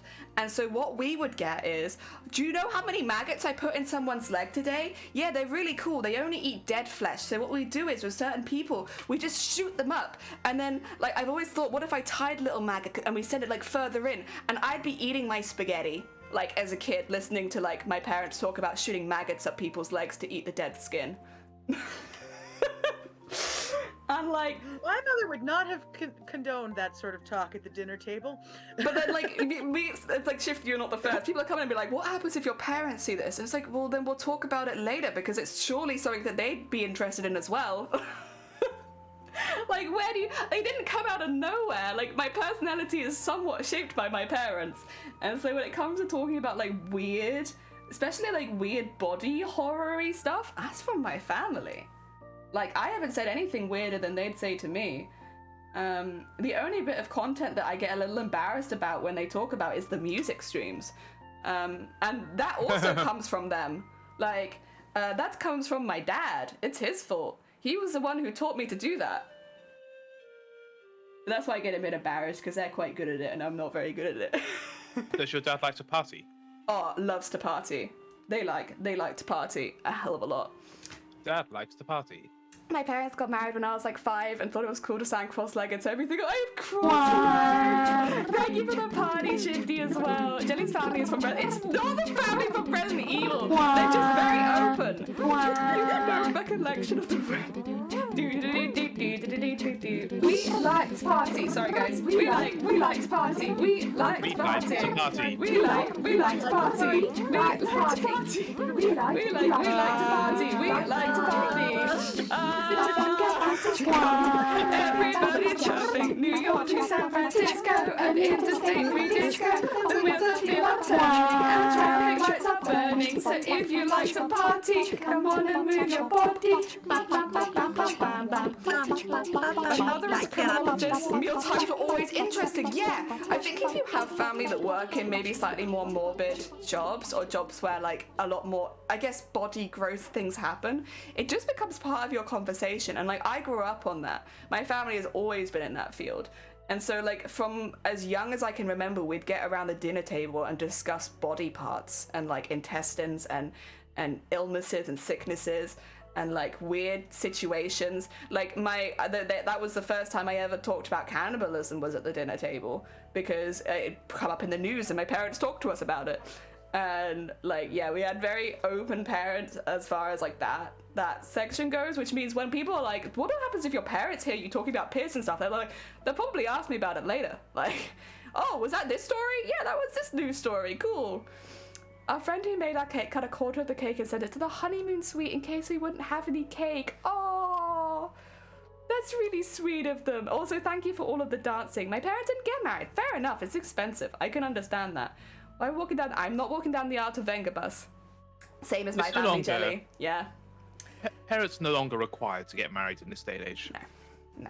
And it's expensive. It is an expense. And if you have kids especially, I can completely understand why you wouldn't get married. Because, like, kids are expensive. Oh, dear. Unfazed by eating gore. Yeah, this is the thing. It's like, I'm not embarrassed by the stuff that I say on stream, because it's like, this is how I was raised. I do have some social awareness, and they're not the kind of conversations I'd have off stream. The nice thing about stream is if what I'm saying makes you feel uncomfortable, you can leave. Whereas, like, obviously in a social situation, it's like not the same case where you can't. It's very difficult to just leave. So I don't mind having more gross, gory, and uncomfortable conversations about insides, because I know that if people are uncomfortable, they can leave. And I don't mean that in a rude way, like, get out. I mean, like, don't know. If it's like I'm saying you don't like, you can just go. That's fine. You can come back next stream. Oh, dear. Crash the wedding with a Venga horn. Chat, yes, a train needs a bustle at the very least. Dear me. Oh, I'm not... Oh, fuck that. Nah. No I kind of want a cape, but that's more just so that I look like a superhero and I can do, like, a twirl. Like, wah! But nah, I don't want to be dragging. I've made so many big dresses, especially for cosplay as well, which drag around the floor, and it's blech. Oh dear. Because they always made the joke they couldn't get divorced because if they weren't married. Oh dear. Get a Katamari wedding train. I mean, I feel like that's kind of what happens to wedding train Shifty. They Katamari. They pick up everything. Have you seen, there's some viral video that was like a bride with a train and literally a cat curled up on it? I have seen that, and I like that. And that's cats to a T. It's like, it could be the most important day of their lives, and they're like, no, this is where I'm sleeping. I'm resting here. Sonny, have a good brr. What? A good brr. Oh. Brr. BRB. You know, my conception of my wedding dress has gone back and forth so much over the years. I suspect if I ever do finally get married, I'll just like go to Target and be like, yeah, that looks good. Yeah. I was not a kid who visualized their wedding, so it's got to the point where I now have to think about it, and I'm like, oh, this wasn't... I mean, listen, it's great and all. I like the guy, but I never really considered what I would do for my wedding, and so now I'm having to make decisions, and I'm like, I don't know what I want. I've never thought about it. I don't think I ever conceptualized the wedding. It was just the dress. I just wanted the really cool dress. Oh. Or possibly really cool suit. Like, I just wanted the fancy dress. Although I will say, so wedding tips real quick. Oh, yeah. Give me your tips. If you let your bridesmaids wear a little black dress of their choice and then just accessorize them with something that's the same color, they don't have to buy something new. You could just like give them all a shawl that goes with their little black dress and they all wear a different one. That's super easy and very cute. Wait. I'm going to send you a DM unpredictable because I can't say this aloud because once again, there are people in the chat that might be coming and I don't want to spoil it for anyone. But Fair enough. Let me find you. So that's like one of my favorite tips for brides that are like getting too worried about bridesmaids dresses, or if there's a budget, is like just tell your bridesmaids to wear their favorite little black dress and then give them all the same like matching colored shawl that goes with the wedding colors. And then what was the other one? My friend that got married like stole all of my ideas and she was like, yes, it does make life so much easier. Good to see this DM. Yeah, there you go. But you can't read it aloud. That's a different tactic entirely. Yeah. I was like, I can't use that That's a tactic. different tactic entirely. Oh, I'm sorry, Bateman. You're because I'm going to invite you one day. I can't tell you. You have to be in the dark. I get to know the secrets because I'm far Wait. away. Wait. That's fine. Yeah. Sorry, well, you're not allowed to know. I can only tell people who I know won't be able to come. Oh my god, Feathered, it's your 28th anniversary this year. Oh my god. Maybe you could do a renewal for your 30th. I mean, listen, if you've got the spare time, it's just a really good party, isn't it? Like, why not have a lovely party? You deserve a good party. I'm thinking wings for both you and, you know... Oh, that would be some intense imagery. Oh dear, you whipped. Oh, fair enough. A T-length as well. I really like that. And removable train, yeah, fair. Not in the river. They'd be wet. I haven't even visualized my future plans. Same. I've been trying to this last couple of weeks, and it's very overwhelming. My mother made my wedding dress for me. Oh my god, May, that's really sweet. Kit says, I wanted food and a party at the wedding. We told our bridesmaid to colour and let them choose what they wanted to wear, and we both had a best man. Hell yeah. And then Zay said, it might actually be good that you never dreamed about how your wedding should look. That way it's still obtainable. That's true, actually, because I never thought about it as a kid. I didn't have all these lofty ideas of what I wanted. I just wanted to meet someone that I liked. I'm picky. Oh dear, when I heard wings, I couldn't tell if you meant feather. You could do feathered like angel wings and buffalo wings. Both is good. I mean, but dear God, no, 15 kilograms. Could you get like hanging wings from the ceiling then maybe that you could stand in front of feathered? Maybe. Actually, Feathered, you could make wings and like hook them up somewhere and people could take pictures in front of them. Yeah. That'd be a really fun thing. People would like that. Yeah. Oh, T-length dress in the Discord. Okay, Discord T-length dress time. I do like a T-length. I remembered my other wedding tip. Oh. So in modern weddings where you're not necessarily going to do bridesmaids and groomsmen, pick a color, pick your wedding colors as one side and the other side. And then if you're mixing, you can have the people that want to dress masculine, like wear ties and cummerbunds in the color that identifies them to the side of the wedding. And people that are dressing feminine can be wearing the dress in that color. And it looks very pretty, but it doesn't like limit you to gender norms. Can I ask Lee? Lee's just posted a really pretty picture of their T-length wedding dress in the Discord if you haven't gone and seen it. Why have you got a bell? Is that a common thing for buying a wedding dress in shops? Do they give you a bell? That's the say yes bell. That's is that when what you that found is? the dress. You ring the bell. Also 15 kilograms of buffalo wings. Oh dear. I got a fancy dress. It is. I got a fancy dress made by Stuart Parvin, tailored to a royal family. I never meant to have fancy dress, but I never meant to have a fancy dress, but I wanted one of his designs, so I emailed him and he offered to make it from scratch. I want a green forest dress fairy thing. Absolutely fair. Oh, it's not you. Fair enough. The dress is beautiful.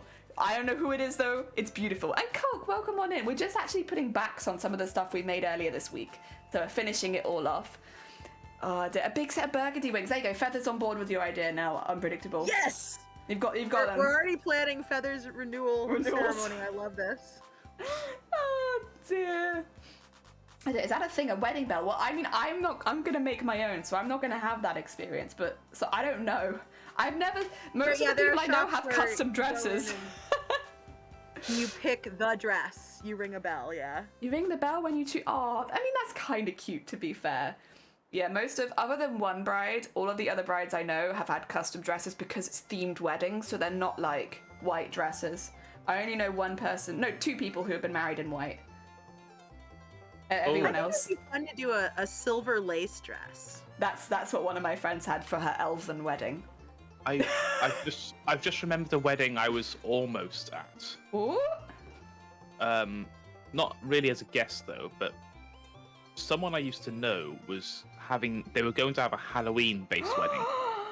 Halloween. And I believe the wedding was cancelled in the end, but but there was a potential for me to be there because they needed a band. Oh, of course, yeah, because you used to, yeah.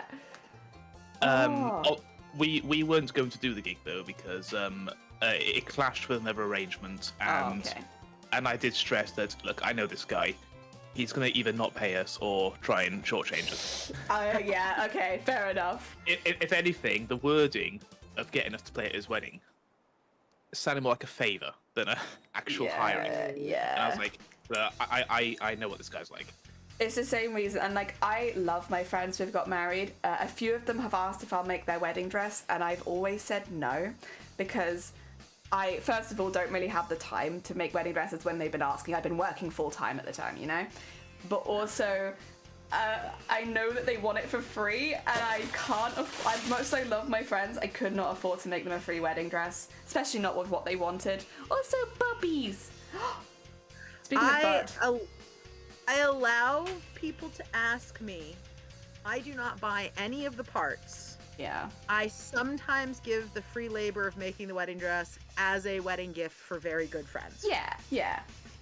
But it's done under the same policy that I have for most things that I make for friends, which is, if I'm working for you, you have to be working for me. So, like, while I'm sewing, you need to be doing my dishes. All right, you guys, I agree with that 100%. But also, Feathered has just put their wedding photo in the live stream chat, guys. Oh, let's and see it's this. so cute. It is so cute. Aww. Like, look at Feathered. Oh my god. That is from the 90s. It's true. That's so cute. I love. Okay. Oh. Is it weird that I could tell it was 90s by the photo quality? I mean, we can probably tell by the dress. And I love that someone's put a handkerchief under the groom's knee. Oh, that actually makes sense. That's so cute. Feather, that's so cute. Oh, it's true. Yeah, we'll just nick Big Ben for my wedding, because I'm not having the traditional wedding. I should just have the entirety of Big Ben. You're right. So you want to have the whole bell? The whole bell. Do you remember? Sorry, unpredictable. This might be a new meme for you, because I think this was a very British meme when it happened.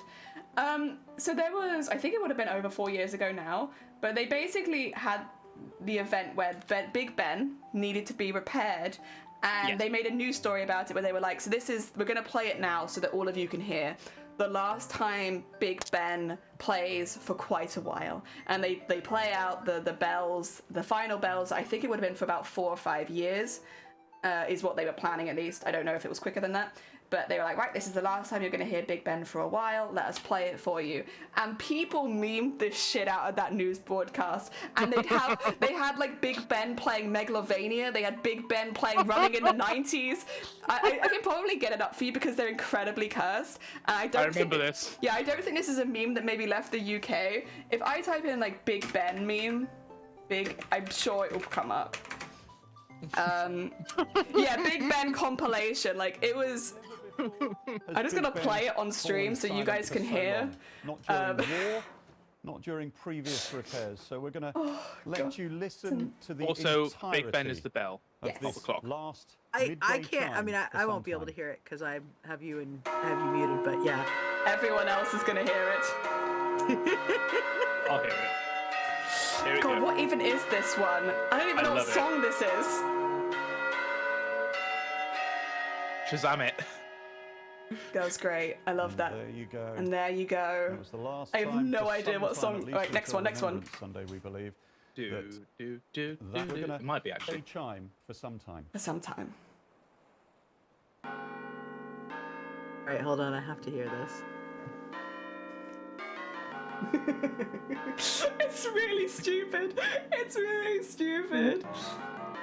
You up, never gonna let you down. Never gonna run around and desert you. I want the really stupid ones. Where's Running in the 90s? because the running in the 90s one was chaotic as hell. You listen to the of this last midday Chime for some time. I remember this one. I remember like, oh, Big Ben stopped ringing. I wonder what he's doing. It's just this. I don't know why people did this.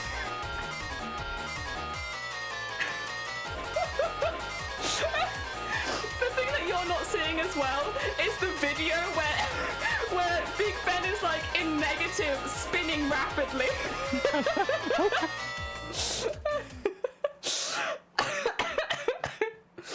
oh yeah, they did this one as well, an older meme. Of this last midday chime for some Oh time. my god, I'm so sorry for all of this noise, by the way. That is painful. It is painful.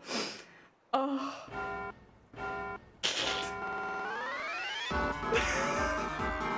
Why did people do this? They were like, oh yeah, Big Ben's not going to be playing much anymore. Let's do this with it. Yeah, they really, Big Ben, I think they need repairs. This just doesn't sound quite right.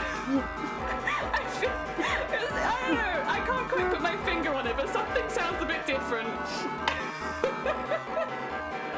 Oh, there's so much damage. Oh my god, yeah, this is the This Is Sparta remix of Big Ben.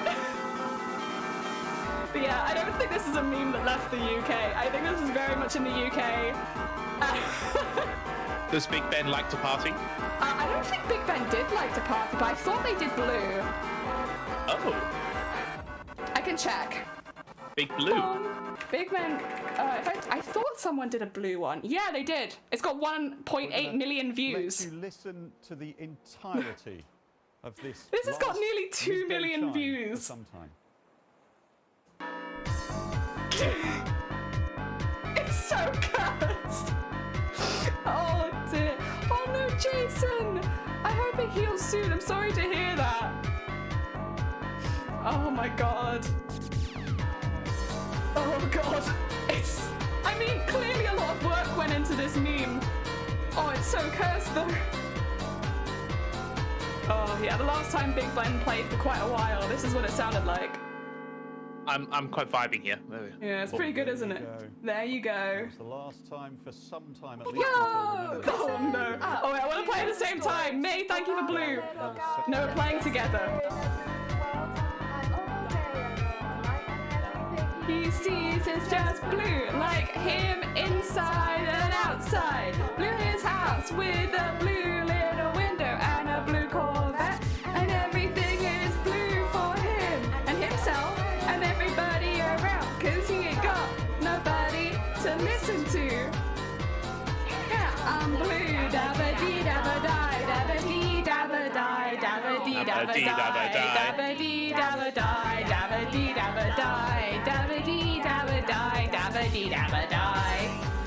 I'm blue, dabba dee dabba die, dabba dee dabba dee.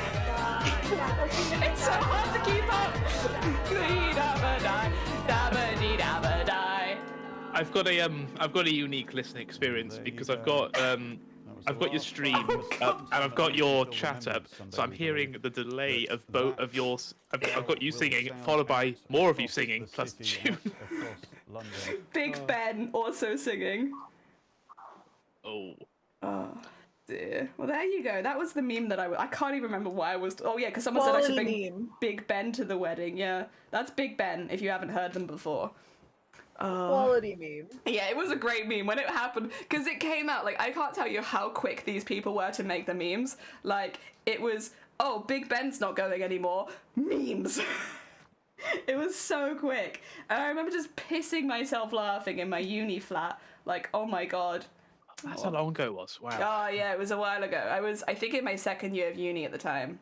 Oh right, would have been 2015, 16. Yeah, Okay. a long time ago when it was. Oh my god, it was so funny. Oh. You could say it kept Big Ben alive. It did. Everyone knew who Big Ben was because of the Big Ben memes. I was like, I don't think I've ever really heard Big Ben go off because I don't live in London, and also like it's mainly for special occasions, I think. So yeah, but now I have. Oh dear. Oh, someone clipped it. Thank you, Sleeves. I will maybe listen to it later. That sounds it's probably a bit cursed. Oh dear. Careful scrumptious pox aliens in a oh my god, yeah, careful scrumptious pox aliens. Honestly, Twitch URLs are great though. The clips URLs, you get some really weird ones. Have you noticed that, Bayman? Or unpredictable? I have, and I do question it a lot. Yeah, I think it's great. I love it. I love that when you make a clip, it calls it something really weird in the URL. Very suspicious. There was one really good one. Oh yeah. I can't remember now. Ah, damn. Oh, yeah, some people don't even, they call the entire tower Big Ben. I am inclined to do the same thing just because it's like a little bit easier, but yeah, no, technically it's the bell. Bubbling, snappy marjoram. Hell yeah. There was a really good one. Wait, what was it? If I can find it, I'll play cheese pull. it. Oh like, no. A cheese pull? Like, I'm so sorry, everyone. We're going to drop frames because I just opened Photoshop. oh dear. I'm so sorry. No! I'm so sorry. You've just Adobe'd us. I did. I Adobe'd the stream. I'm so sorry. I apologize if it lags. It's Adobe, not me. Oh dear. Is that how you nerf the stream? You Adobe it? Yeah, like no, literally though. Like if I have other things open and I open up Photoshop, my stream just goes. Blah, blah, blah. It hates it. I was giving advice to a new streamer and they were saying that the OBS kept crashing and I'm like, what do you have open? And they're like, oh, I've got, everything. I've got my Chrome with all my tabs. I'm like, oh yeah, that's the problem. Just get rid of Chrome. Oh dear. Yeah, I learned this very quickly when I was streaming on my laptop. Like, you cannot have too much open when you're live. It tanks everything. Oh dear. The town was called St. Stephen's Tower and then later named Elizabeth Tower. Oh, thank you. Second, a history fact. Or an architecture fact? A fact. A fact! Oh dear. There we go. So I'm doing very boring work at the moment, so I apologize for anyone who's come for like high octane sewing. I'm just going around the outside of stuff with some thread. Trying to picture high octane sewing. Yeah, that's what that's what I normally do on stream is high octane sewing content. I think the only time I've ever done high octane sewing was when I was trying to finish something for the bride to wear like a half an hour prior. Yeah. No, high octane sewing is when you scream at everyone the entire time and like everyone's like pissing around and then suddenly there's piss everywhere and you scream a bit more and yeah, and then at the end of it something's made. I've never done high octane sewing. No! I wonder what high sewing is. No, I think it's high octane sewing. I think high octane sewing has many niches. Oh dear. I think screaming's kind of important, but yeah. Oh dear. I was playing pool in my wedding dress and our favourite club didn't pay for a drink the whole night. Aww. It's an English Cheshire Tower. We have a castle in Scotland. Scotland. I thought it was simple, the London Tower, since it was called London Tower Bridge. We don't make things simple in this country, okay? Get ready for complicated naming conventions. And thank you for the piss donation, Sleeves. I appreciate it. Oh dear, flavoured piss. We must have many different flavours of piss now on this channel. We've talked before about how you can flavour your piss. Well, not necessarily flavour your piss. Colour your piss. Colour your piss, not flavour it. Because you shouldn't drink piss because it can give you peons. I can hear you giggling. I'm just speaking facts. Everything I said that was, I think, true. Is it duck time? You guys want to check on the ducks? We can check on the ducks. Sorry, I just heard flavouring piss. And I just... Yeah, we got lots of flavoured piss on this channel. Sleeves just gave us some too. Okay, that's fine. There's the ducks. We've actually got one of every duck, except for the 3 winter ducks that don't appear on this goddamn map for some reason, and I can't seem to get them to appear on this goddamn map, which means I think, unfortunately, your one doesn't appear, and I can't make it appear. But everyone else has appeared. Is 8-Ball still there? Yes, 8-Ball is still there. Oh. Look at these ducks. Look how cool they are. Is 8-Ball still a yeah, bit? There you are. There you are. Go, bud. Yeah, there it is, just sailing on by. Isn't They're so cute. I love them. Was that a hic? Yeah, sorry. They add letters they don't pronounce. They have weird naming conventions. You mean you're not wrong? Pee is great for dyeing fabric, though. Really? I can't say that I've tried, and I think if I went into, like, a competition, I was like, I peed on this fabric, they would probably not give me extra marks for it. Oh, unpredictable, you want a duck? Do you want one of the new ducks? No, well, my first question is, do I still have a duck? Let's have a look. Or has someone stolen my What duck? was your duck? Steal it back. It was the polka dot duck. No, okay, Yes, so I you still have my that. duck. We have a All right, whole then what page is of a new new duck? ducks. Look at that. I wanna name a new duck. Ooh, there's so many good new ducks. There are. There's a cat duck. This one blows Ninja. bubblegum. There's slime duck. There is a ninja duck. There is this thing. Fun fact about the ninja duck. I don't think it stays in the pool. It just disappears and reappears in certain spots. It does, yeah. It pings into existence randomly. Well, that's really funny. There's crossword. This is pizza duck. That's pizza on their back. This duck, where is it? Sets bombs off. Makes bombs. This duck, if you click it, you go into weird duck vision. Oh, look after your neighbours. I hope they're okay. Oh, the pizza duck. I thought that was hair. It's not hair. It's a pizza. It's a slice of pizza. Do you still have the clown? You do, but you don't have the ghost duck. There's an invisible ghost duck now, Shifty. I think I'm gonna need that last duck that was like purple and some other This colors. one? This slick duck, is it? Yeah. What are you Nice. gonna name that duck? Oh, I just named it. I'm sorry. Yeah, you could rename it. Oh, it's fine. I guess it can both be me, and that way I'll probably always have at least one duck. Where is it, though? There it is. Slick duck. Kind of rainbow, actually. Yeah, like you got like rainbow. Oh, I love it. That's very Well, it's cool. even better. We have a polka dot duck and a full color duck. That's Hell yeah.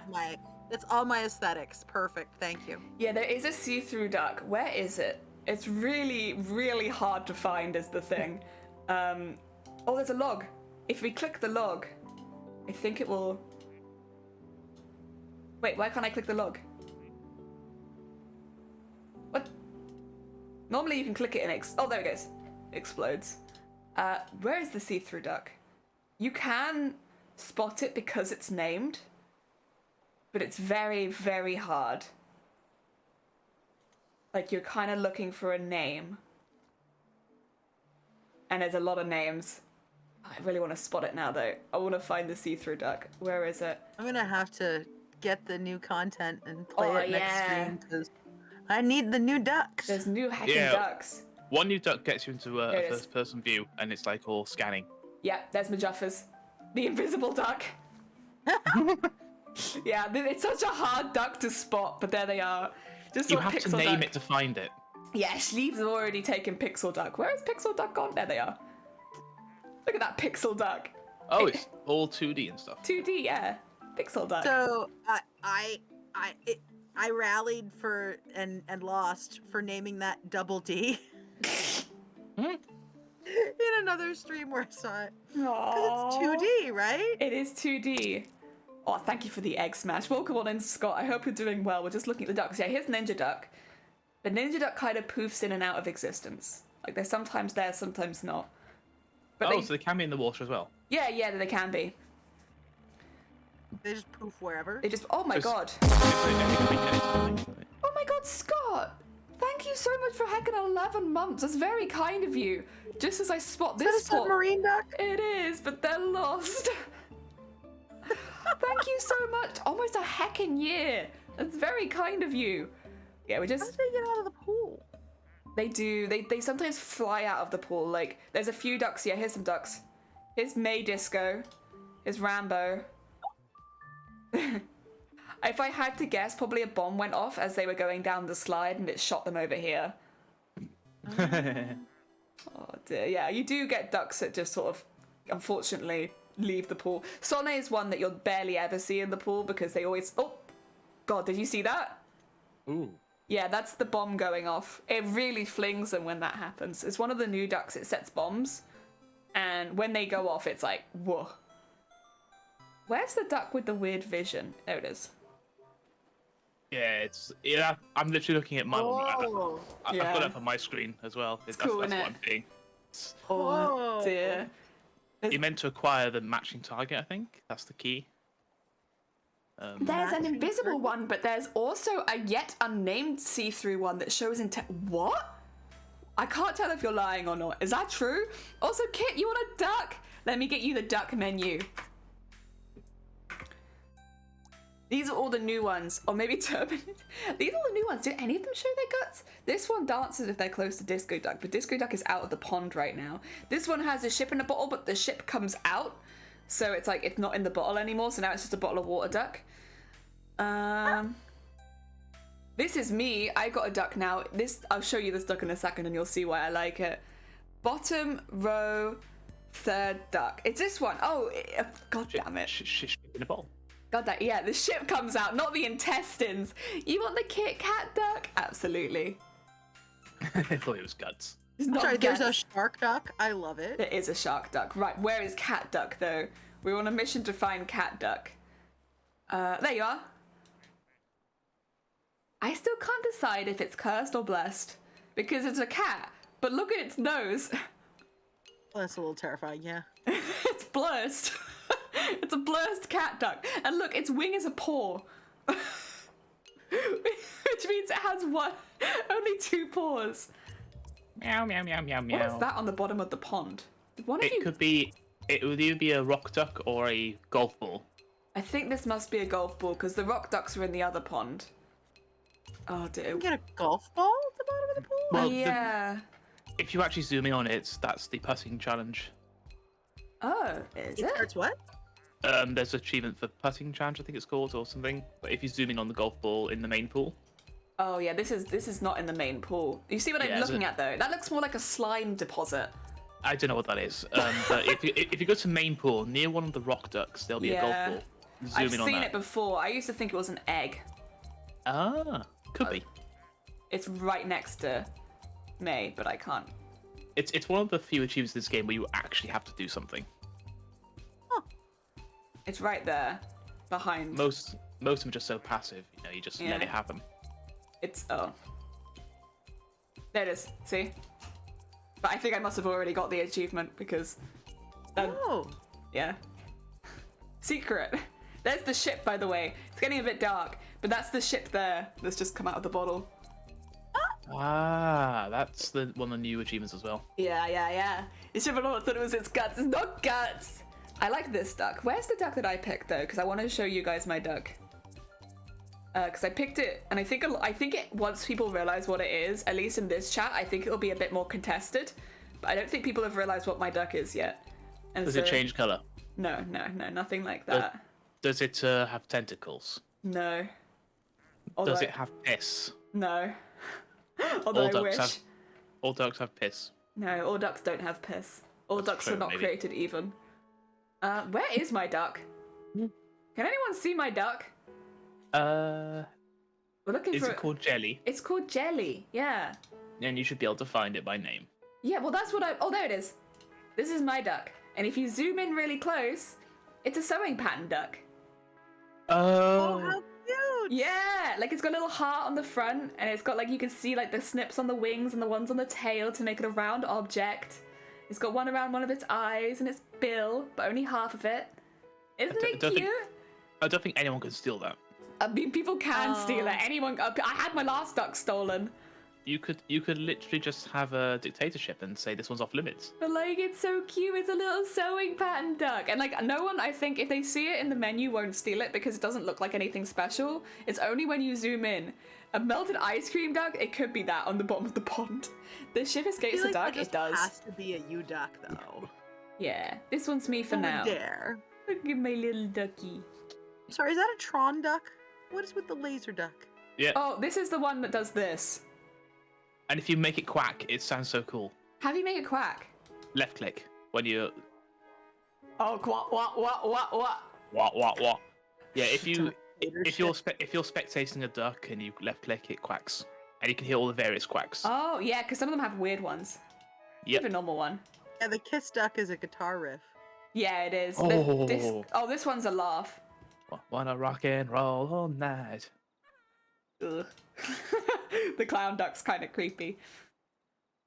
Oh, right. Anyway, I think that's duck time over, right? You guys are, I think you've had all of your ducks. Right, we'll go back to sewing basic. There you go. Thank you for redeeming ducks, though. Oh, God, that...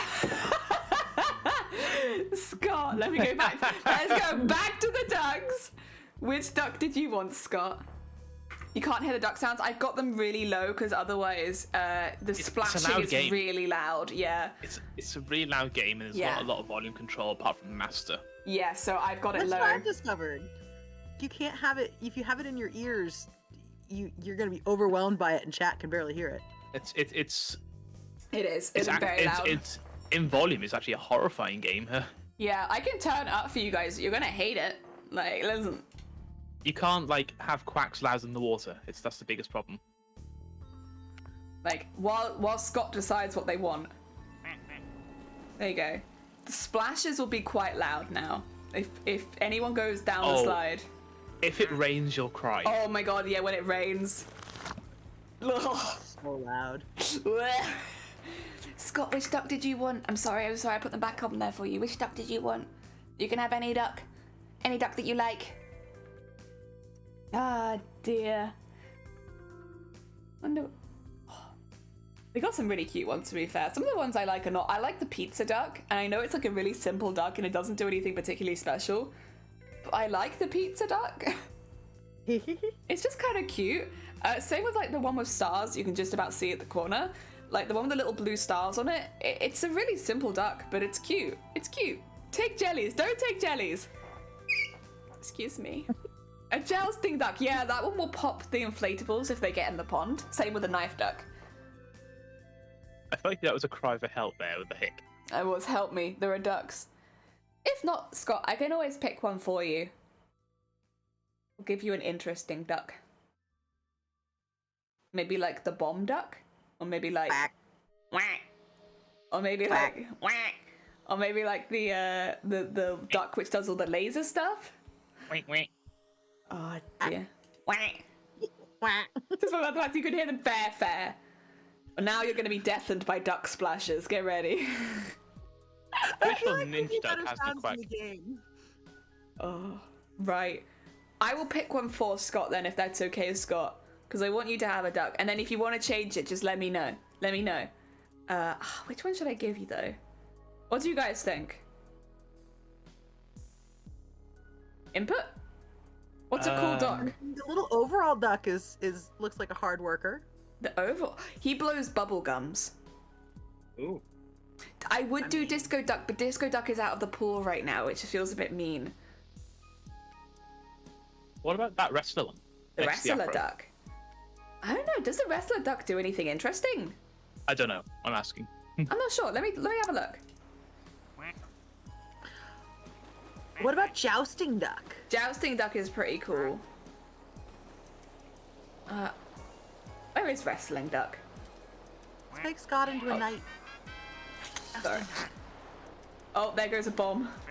God damn it. Every time. You see the little thing there, unpredictable? That's a bomb. And after like a certain amount of time it explodes, and I'll show you what it does. Scott the Sideman, like X-Men duck.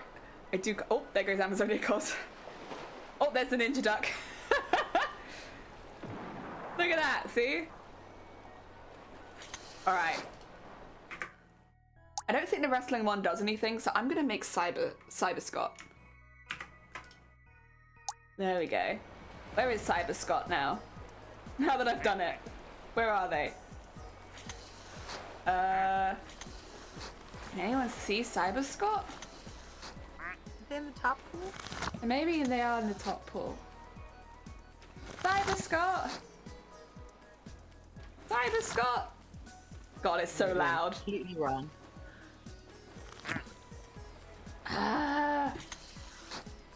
Got me craned over my laptop trying to find a single... where is Cyber... Oh, there's Cyber Scott. Got you. Asylum, welcome on in. Yes, we got new ducks.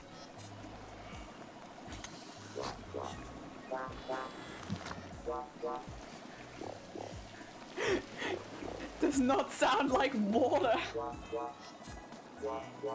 Look at all this. Hell yeah.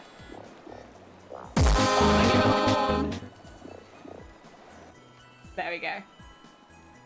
Well, now you're gonna have really loud duck noises. Oh my god, disco duck! Oh, in the corner. I'm sorry, May. Disco ducks a party all by their lonesome. May, I don't know how this happened. I assume it was a bomb on the slide, if I had to guess, but I'm not sure. Like a 90s rave, hell yeah! Also, back to sewing. Oh dear. I will finish my sewing one day. Probably not today. I'd be very surprised if it was today. One day. You intend to finish your sewing? One day. Individual projects, yes, but like otherwise, I plan to just keep sewing till I die. True. I don't necessarily want to be finished with sewing. I just want to finish my project. Yes. Oh, No one dear. puts disco duck in the corner. Well, someone did, and I don't know who it was, but someone put disco duck in the corner. Also, because I'm doing all hand stitching from now on, I've decided to just start getting these massive, like, overlocking threads, because if I'm hand stitching anyway, I don't need to worry about it going on my sewing machine. So from now on, expect much larger spools of thread. Buy in bulk. Yeah, well, it is, isn't it? Like, especially if you're hand stitching, because there's a lot of waste with hand stitching. At least in, like, I guess not a lot, but like, because you only do like yay much at a time and then you cut off the last bit. It's probably actually like a couple of inches and I'm being dramatic, but oh dear. I've been sewing, trying to figure out my mum's fancy sewing machine as she quilts and has a singer patchwork. I mean, that sounds like a fun way to do the weekend. Hell yeah. Learning a new machine. Oh, actually, while you're in chat, you know what? I'll ask Bateman as well. Bateman, I know you might not have very much knowledge in this, but I still want your input. If you were going to buy one new piece of kit for your craft room, what would you buy?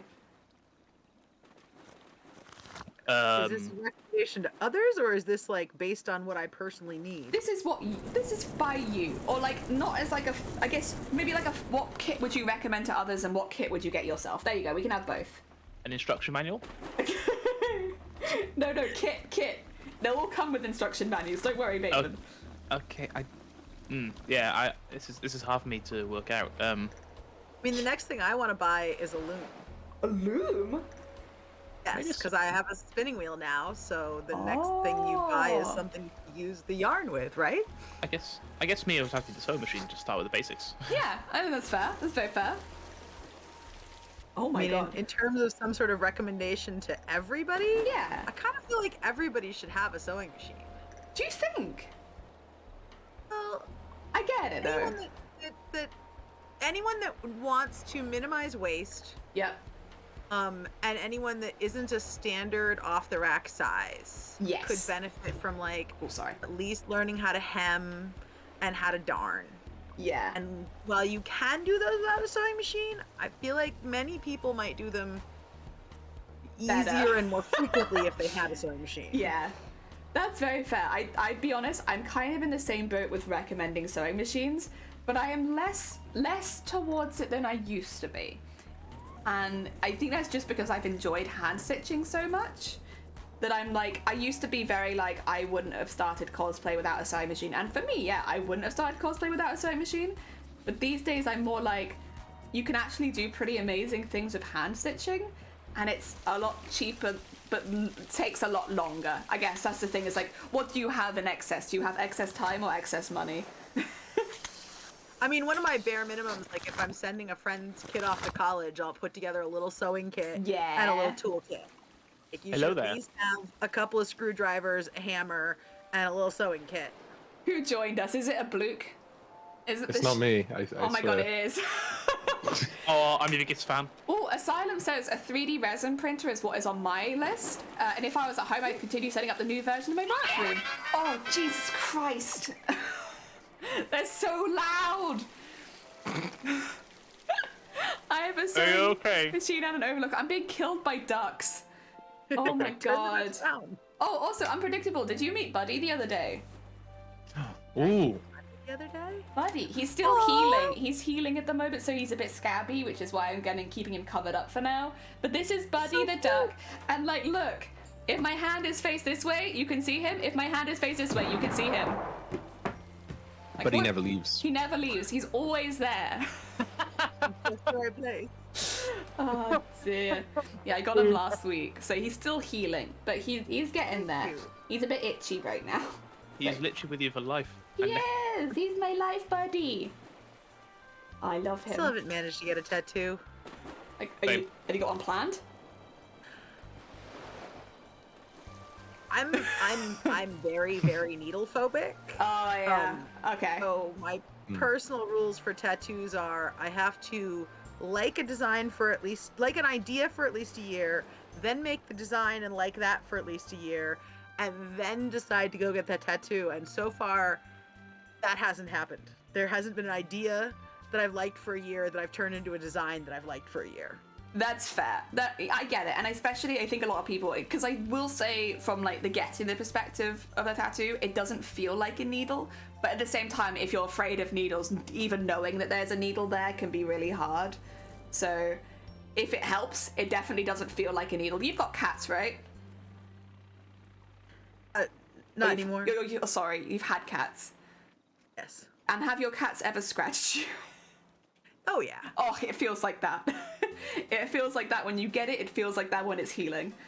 It feels like you've had a really nasty scratch, and which is why it's like, in my opinion, it doesn't feel at all like a needle. As someone who has had many, many needles in them, it's like it doesn't feel like one. But big buts. There's like a procedure they do when they start where they show you that it's a fresh needle so that you know that you're safe. But in the opposite is that they're showing you the needle that's about to go in your arm. And so it's like, I think it's very, very much a valid phobia when it comes to tattoo stuff, because there's like, you have to sign and they have to show you that everything they're doing is safe. But because of that, you also then have to look smack bang at the needle that's going to be in your arm for the next hour or so.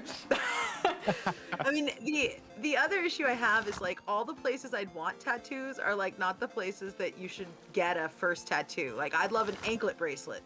Not a good idea. You know, I'd love something by my wrist. Not a good idea. Oh no, I think you'll be all right on your wrist. Everyone really scared me about it and how painful it was. But once again, if you've had cat scratches, you won't.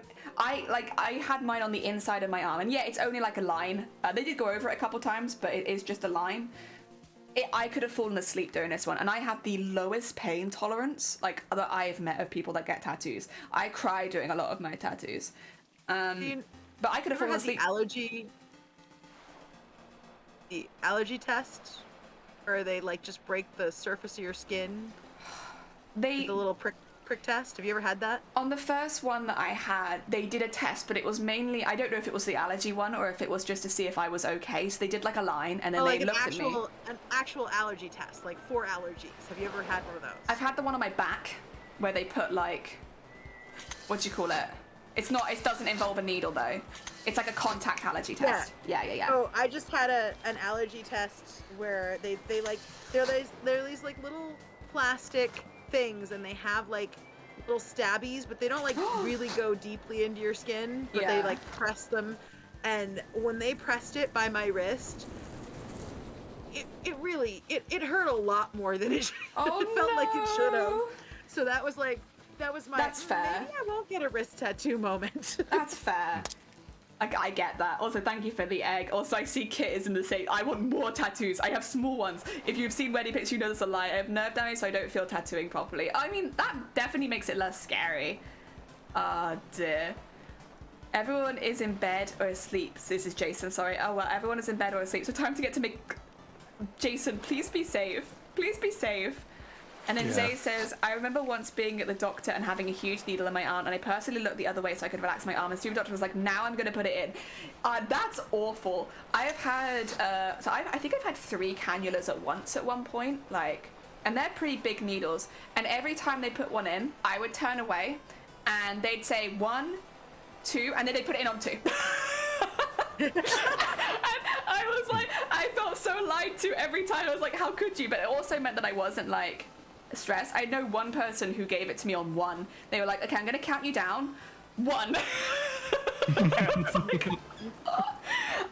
This is why I have trust issues. I have to watch, or I'll pull my hand away when it hits.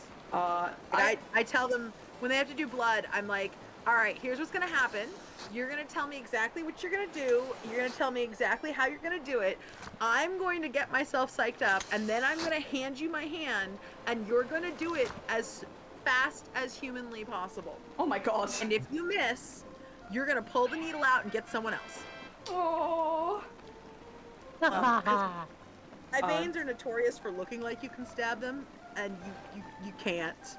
When I recently had a medical procedure, they're like, we can do your arm. 2 different people tried to stab the veins in my arm, missed completely, and gave me like golf ball sized bruises for 2 weeks.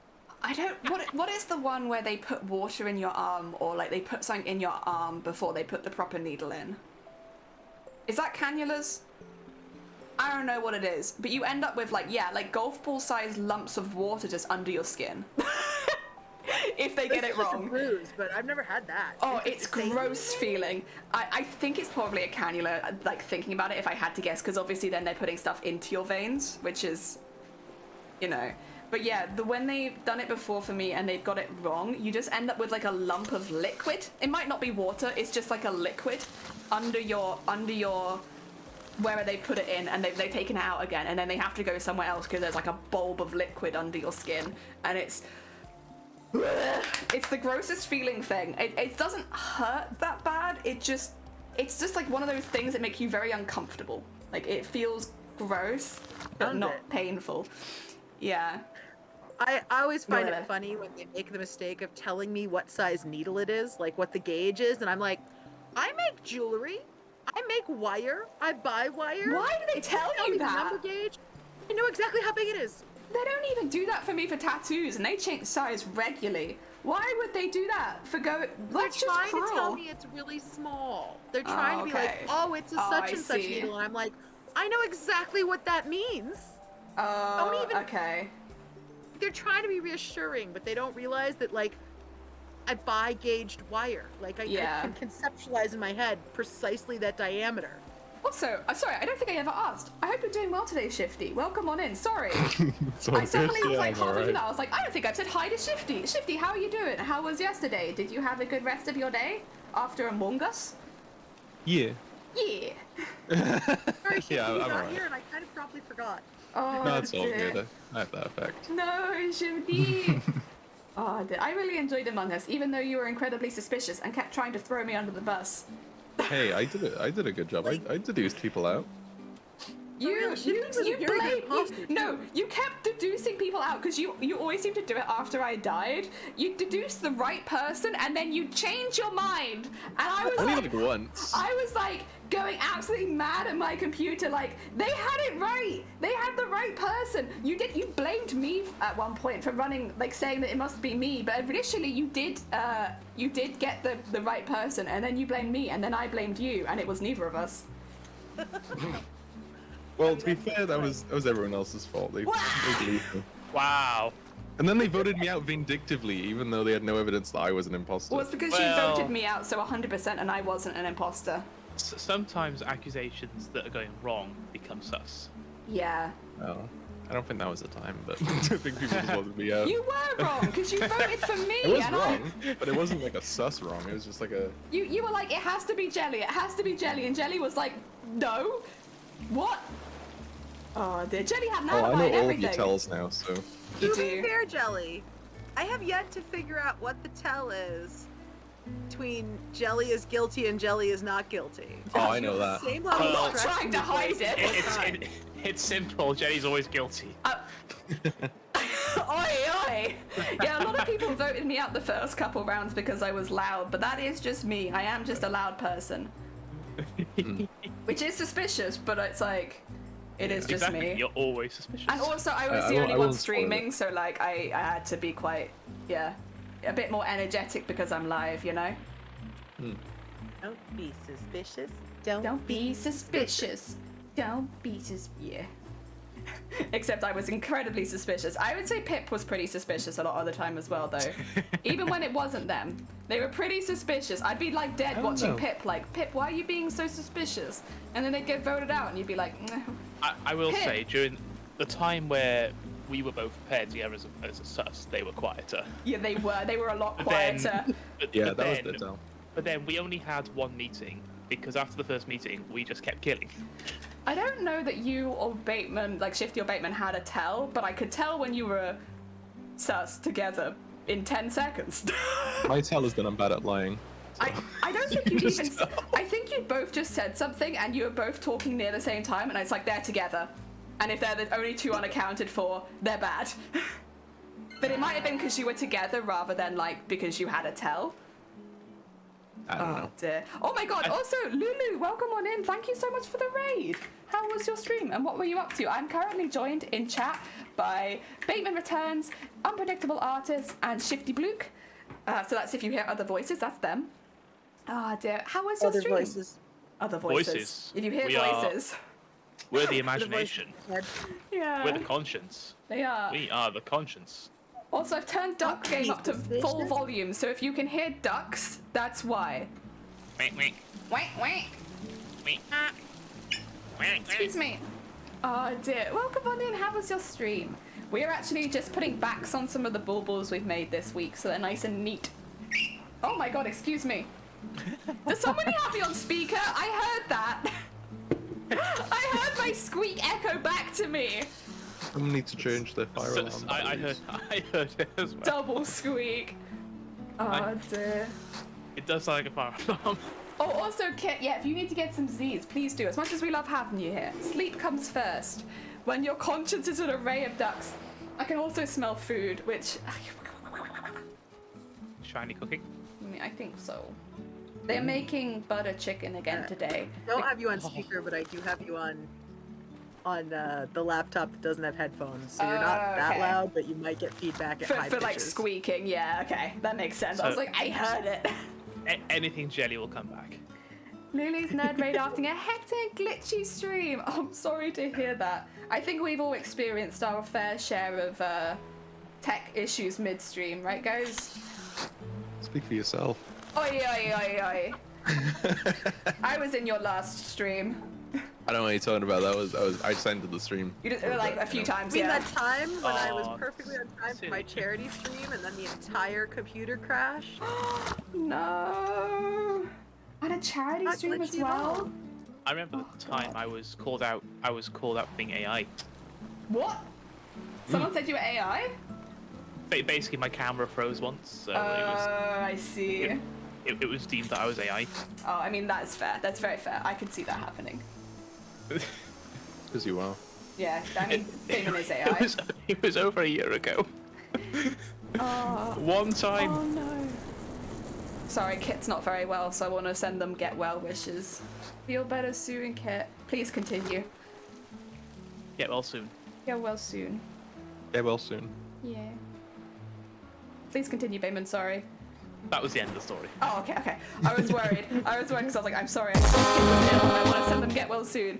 Lulu needed to remember how to add commands. My main raid one is when I stream from phone, which wasn't today. Oh, nice.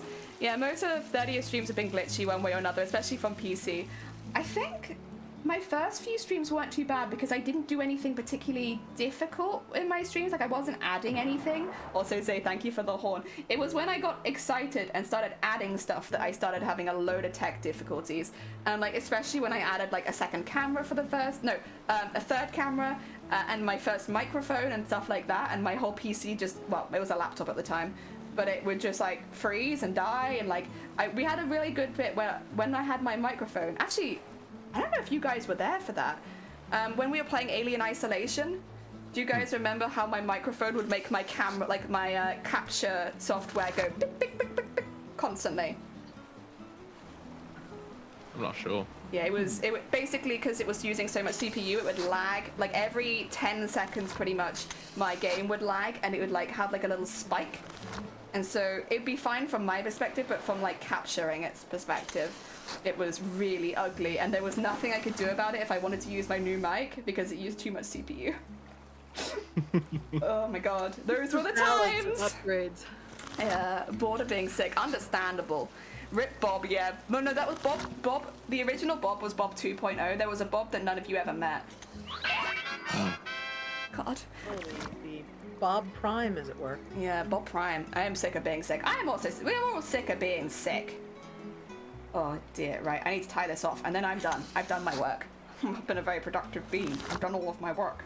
I will just say this now. I'm not streaming tomorrow, and I also won't be streaming Wednesday. I think this week there's a couple things I want to do that aren't cosplay, which I'm very grumpy about, but it's okay, we'll get by. I want to make a couple more baubles while I still have the time to do so, and I want to remake my VTuber model a little bit. Not like from scratch, but like just re-rig it, so that it has a little bit more range of movement. Because we rigged it in one day, and like there's only so much you can do in one day's worth of rigging. So that's the plan, I think, for this week. VTuber rigging and making some more little boobles. Yes. I will say that it's kind of everything done for me. I'm done. Guys, I finished my work. I'm done. Well done. You can play Well video done. game. You can play. You can have dinner. Hey! You can play Flash games for 10 minutes. Thank you! Oh dear. That does mean On top of that. I know we just got raided. I'm sorry. I am going to raid out though just so that you guys keep getting content, because otherwise I feel a bit bad if I'm just sat here like, I'm done. I finished my work. I'm a heckin' good bean. But it means we can raid into B. Ducks again. Ooh. I literally just finished the new duck achievements as you said that. Yay! Heck yeah, get your duck achievements. What I will say, if you guys have not met Bee before, very, very talented Bean. They actually were playing Among Us with us yesterday. They normally play Apex though, or more FPS kind of games. They're very chill though, so if you're looking for a chill atmosphere to craft along, they're perfect for that. Really, really good. Very, very chill vibes. If you fancy, grab a raid call. It's a good way of bringing some hype to a new stream. And I'll be back on Tuesday, probably with crafts, I want to say. I want to start thinking I'm going to do crafts, then do VTuber stuff later in the week. Otherwise though, and thank you so much for joining. Actually, let me just shout out the people that we have in the chat with us so that you guys can check them out as before we raid. We have Bateman Returns, we have Shifty Bluke, and we have oh god, that's not an exclamation mark. Unpredictable Artist. Thank you so much. There we go. We got everyone. Definitely check them out if you haven't before, especially if you've enjoyed stream. Otherwise, grab a raid call, and I'm gonna send you all over to B. Let's go. There you go. Bye. Bye. I was there already.